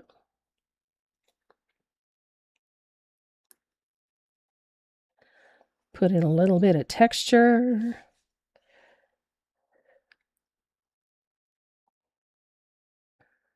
And then keep it simple. It doesn't have to be over the top.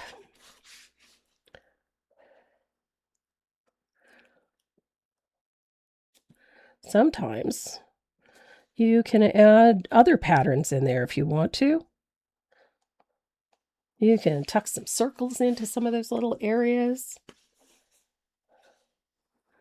There are 101 different things that you could do to make this interesting without burying all of that really cool stuff that we did in the background there. Like, how cool is this?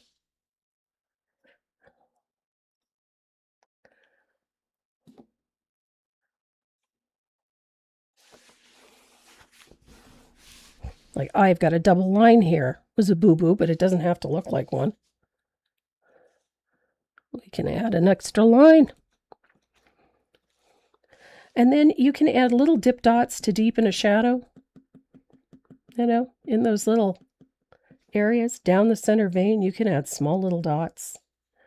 On the shaded side of your tulip, you can add little dots like so, going down the back. You can do the same thing on the tulip. Add little tiny dip dots where you need darker shadows. Don't be afraid to put something in there. Like, how awesome is that?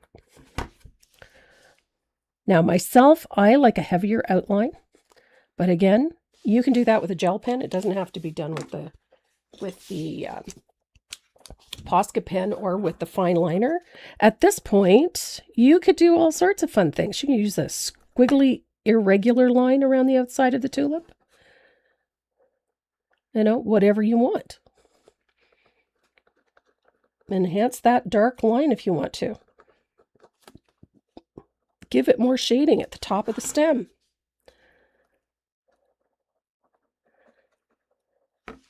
Like, so pretty. All of those textures that you create in there become part of that painting.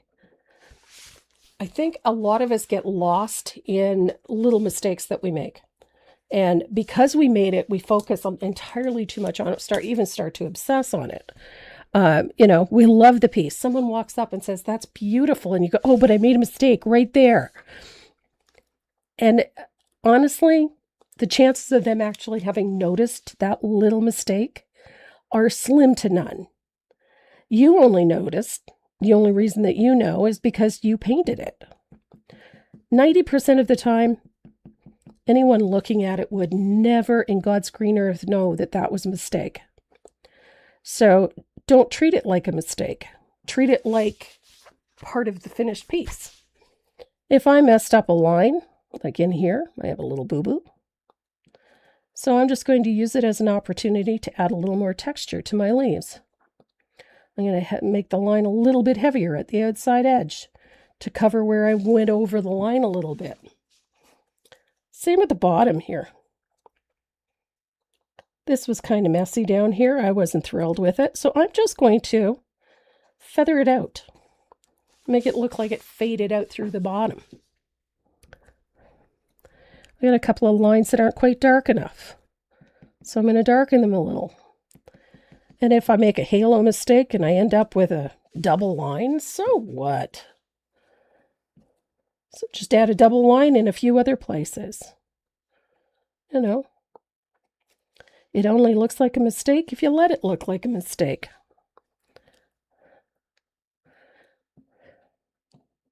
I love this look. I just think it's such a fun way to use up some postal wrap. So I'm going to come over here. I'm going to go around my stem, go around my little tulip bulb here. Got a little spot inside that needs a little bit. Oops.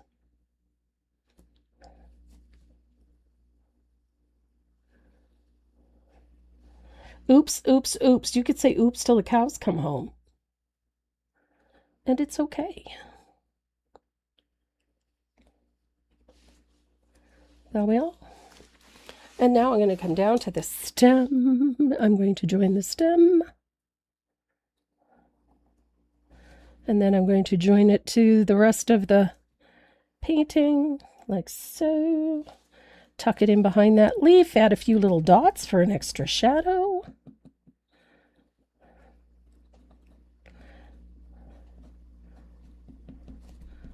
And maybe a few at the bottom of this tulip, why not? Look at that. So we've got really cool leaves. We've got a cool little tulip. Got a little line here that isn't quite clean, but that's okay. So we have a really nice little tulip and a tulip stem, and I think that looks pretty good. So I'm going to put my pens away. Now, I have some lettering right here. Tulipani, which means tulip. in Italian. I'm going to cut this out.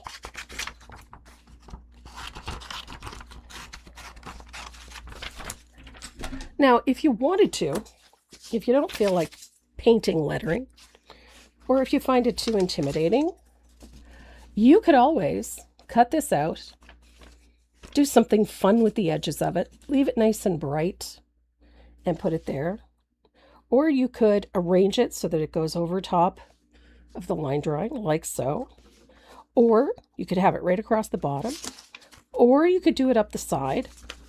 It all depends on where you want to place it. So I've got Hope down here. I'm going to bring Tulipani up here. I'm not going to overlap it with this.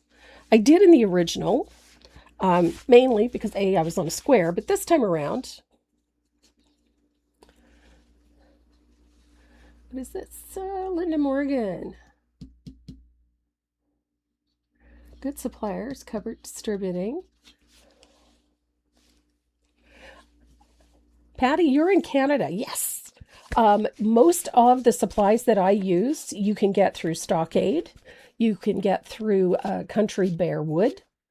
And Michael Stores, a lot of the stuff I use is available there. But my favorite, Creation Country Bear, is also in Canada. They're fantastic. The service you get from them is great. And they carry a wide range of everything because I use so many different things. And Shelby, where do I get the fonts? Fonts, I have a massive collection of fonts. Absolutely massive. But my favorite location for buying fonts is at fontbundles.com. So I find all kinds of really cool things on Font Bundles. It's one of my favorite places to go for anything related to fonts, primarily because they deal with multiple designers. It's not just limited to one or two designers. So I've got my line drawing for my lettering on there. And I'm going to do this very quickly because I'm actually going to use my Posca pen to do my lettering.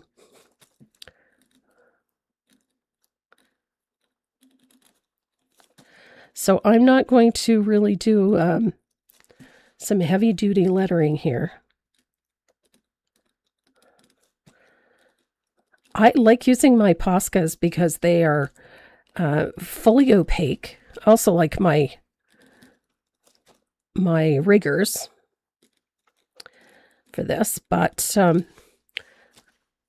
I think I kind of like the handwritten look. And so I'm going to try to do this. Handwriting. Some tulipani. So I have my lettering on there, but I have to shade behind it first. So I'm going to use a little bit of asphaltum, and I'm going to paint right up to and shade right up against the lettering with a float of asphaltum.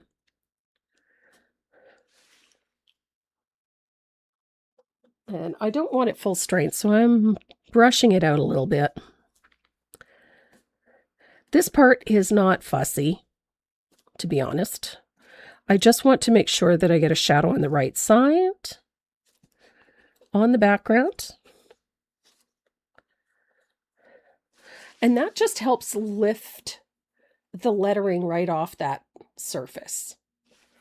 I want it to look like it's floating a little bit, like it has, oh, you're welcome, Shelby.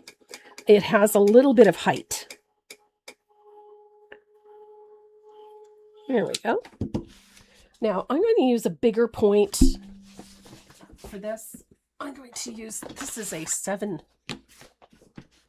This is also a 7mm, but it's a bigger tip, meaning that, see? Which means that this lettering is going to be a little more rounded over, which is not necessarily a bad thing.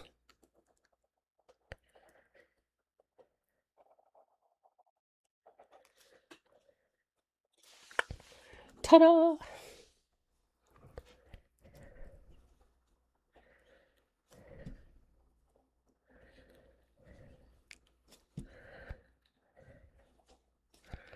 I'm a huge fan of pretty fonts.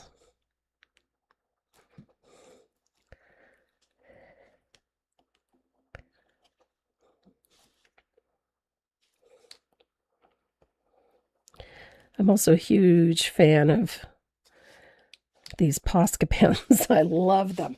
So I've got Tulipani written across the top. I just used this one. This is the 1.3 millimeter Posca pens. I love these. These are just the most awesome tool. So that little shadow is what keeps that lettering from looking like it's flat. I'm going to show you one other trick. Anytime you're doing this type of lettering and you're not... Cindy, this one is on my website. It's under e-packets. So I'm going to put just a black line to the right of each letter, like so.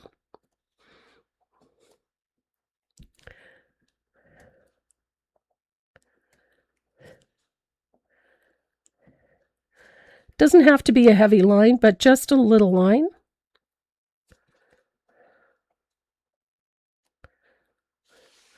Just makes that lettering stand out a little bit more.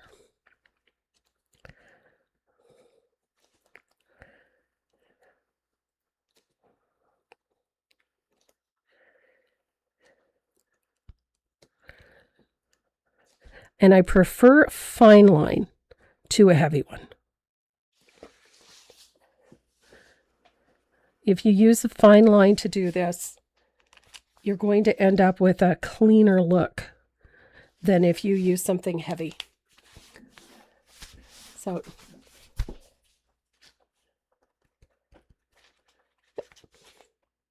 it is a pretty font. It's a very pretty one. I use a variety of these. This particular one, this is the script version of it, but I also use the print version.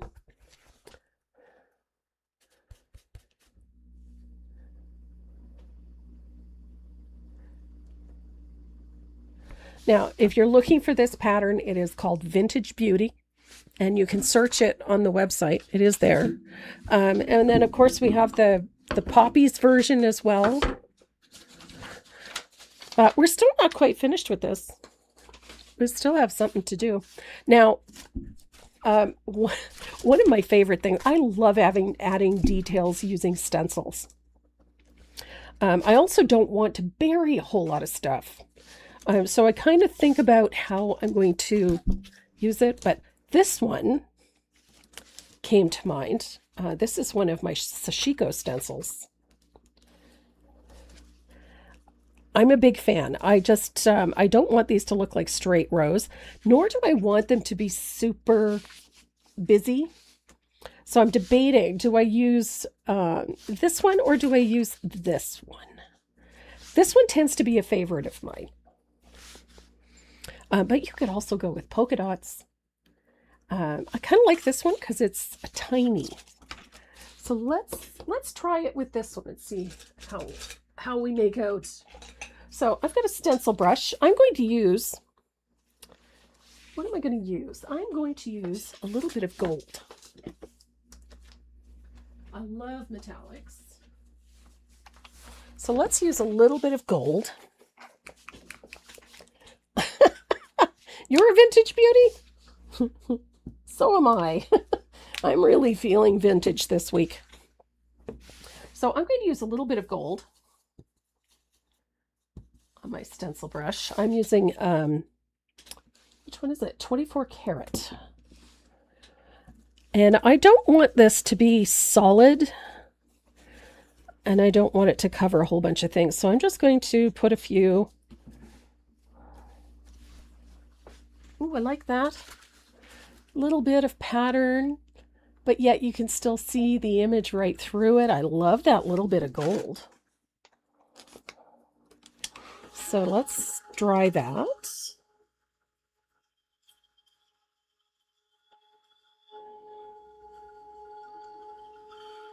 Ooh.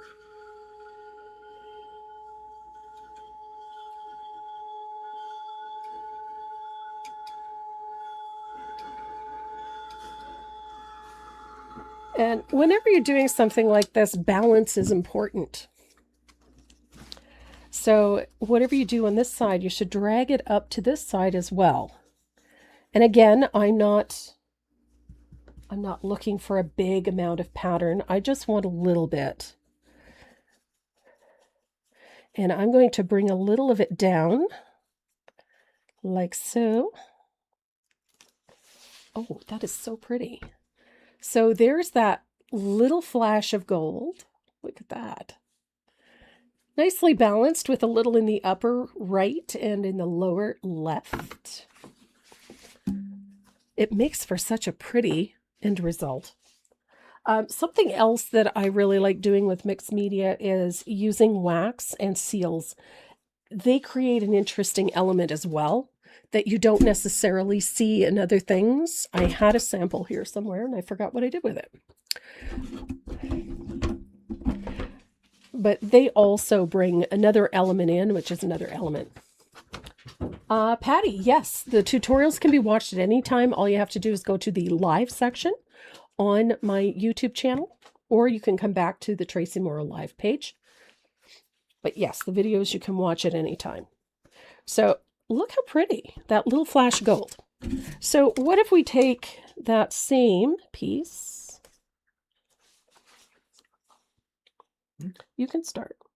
Oh. Yep. Because we're almost done.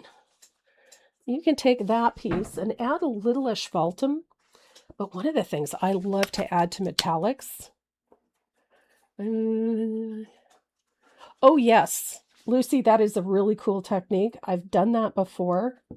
I did calla lilies with that. So I've picked up a little bit of Bahama Blue. And I'm going to bring a little of that in on top of that gold. Just a touch. So it brings in a little more of that texture, so it creates a soft patina on some of it. So I'm going to repeat that. I'm just going to carefully line up my stencil and bring in a little of that patina. Doesn't have to be strong and you don't have to do much of it. It's just a little bit here and there. So it creates a little more pattern and a little more element to that. Always such a fun technique. I love adding a little patina to metallics. It just gives them a little bit of an oomph. It also just sort of pops that pattern a little bit, sort of catches the eye nicely. Now you can finish the edges of this with gold paint pen if you want to. These frame nicely when they're done on these little MDF. They frame up really nicely. But one of the things that I like to do to most pieces is to add a little more visual texture to things. I'm going to bring in a little bit of thinned warm white, and I'm going to spatter in a few places. I don't want to put a ton of this on, but I want to sort of soften that background just a little. And a little spatter does that nicely. And then I'll rinse my brush out, and I'm going to repeat with a little bit of that gold. Because why not? Who wouldn't love a little bit of gold spattered here and there? There we go. And then to finish it completely, you could use a little bit of adhesive and some gold foil to add a flash of metallic somewhere, using a stencil to put down your adhesive, or you could simply just brush on a little smear of adhesive and then adhere a little bit of gold foil. Gives another interesting element to this. Loose flakes just randomly scattered here and there also look really good. But I think the one thing that really finishes off a nice piece of artwork, especially mixed media, is your signature. You should always take credit for your work. And put your scriblature in place. And I have one more thing. I have had a book of these forever and a day, and I love them. And they come in a variety of colors. These are from Tim Holtz. These are postage stamps. or stickers that look like postage stamps, I should say. And I love them for that little pop of color that you can tuck into a corner somewhere or into a space that doesn't seem to have anything going on. And I love this spot right here. See where we've got this little cancellation stamp? I think we need one there. And I've got a stamp here that kind of matches our tulip. The color kind of, comes close. So I'm going to stick one right there, like so. So it's got a cancellation stamp behind it. It has one over it that I really like. I love these. I love these little design elements. Because I've got stamps and cancellation stamps, I have an obsession with these postage stamps and cancellation stamps, big or small. I'm obsessed with them. So I didn't have lettering going across here, and I really like the idea of that little punch of color that just sort of matches with our tulip.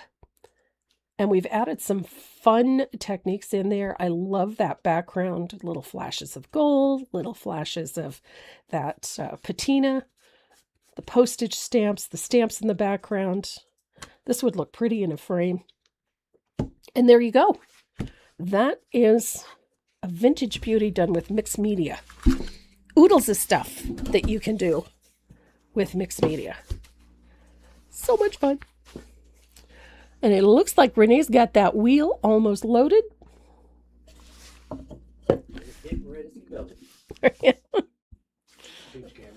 Sure.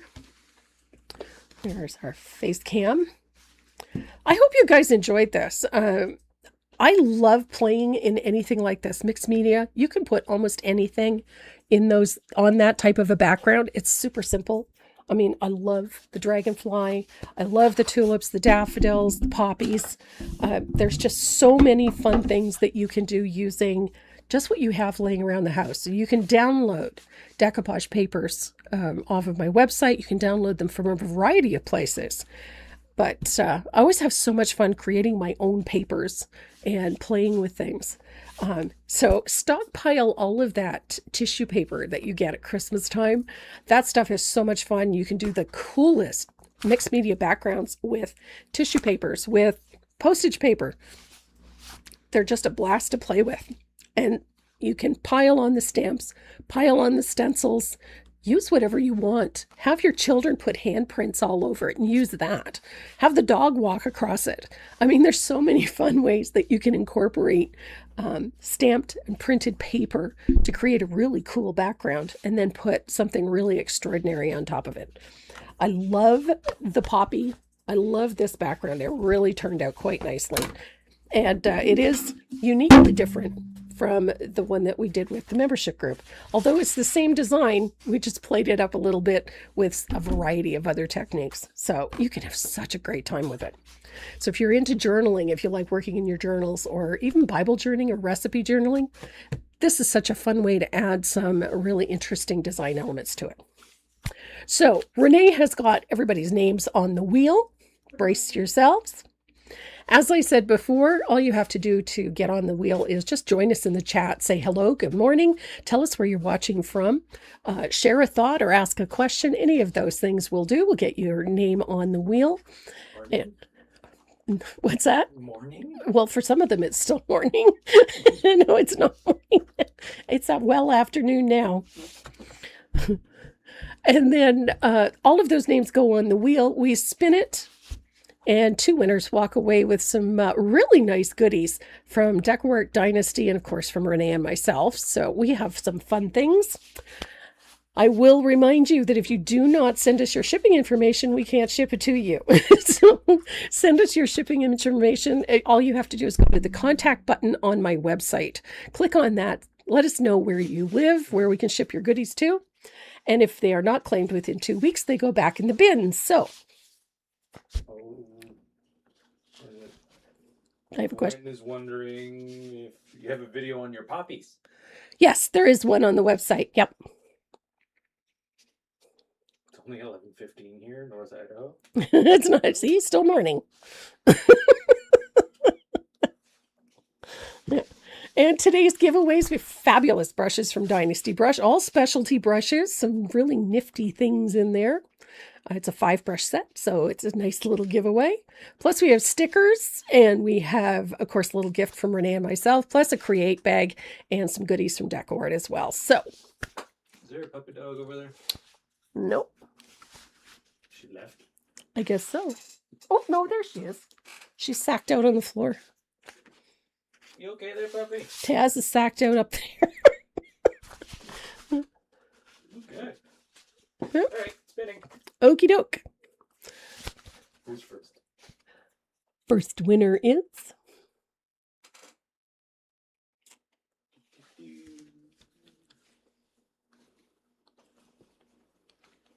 Come on. Penny Frederick. Hey. Awesome. Oh,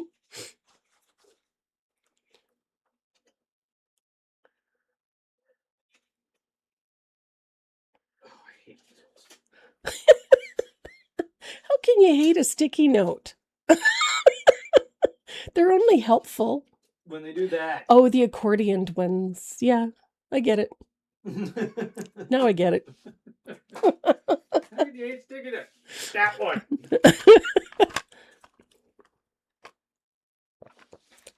Penny Frederick. Yeah. That's a new one. It is. Not a name I'm... And number 2. Number 2.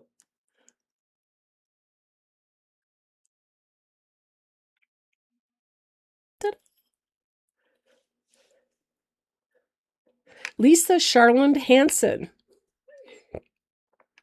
Awesome. So Lisa and Penny are our winners today. Don't forget, head over to the website, click on the contact button, and send us your shipping information, please, so we can ship your goodies out to you as soon as possible. Next Saturday, we're working on something cool since it's fresh fruit season. Coming into June, it's berry season. So we are doing something really cool called blackberry jam. It's a fun decoupage technique that we're going to use, and then we're going to paint some beautiful blackberries and a mason jar. And guess what?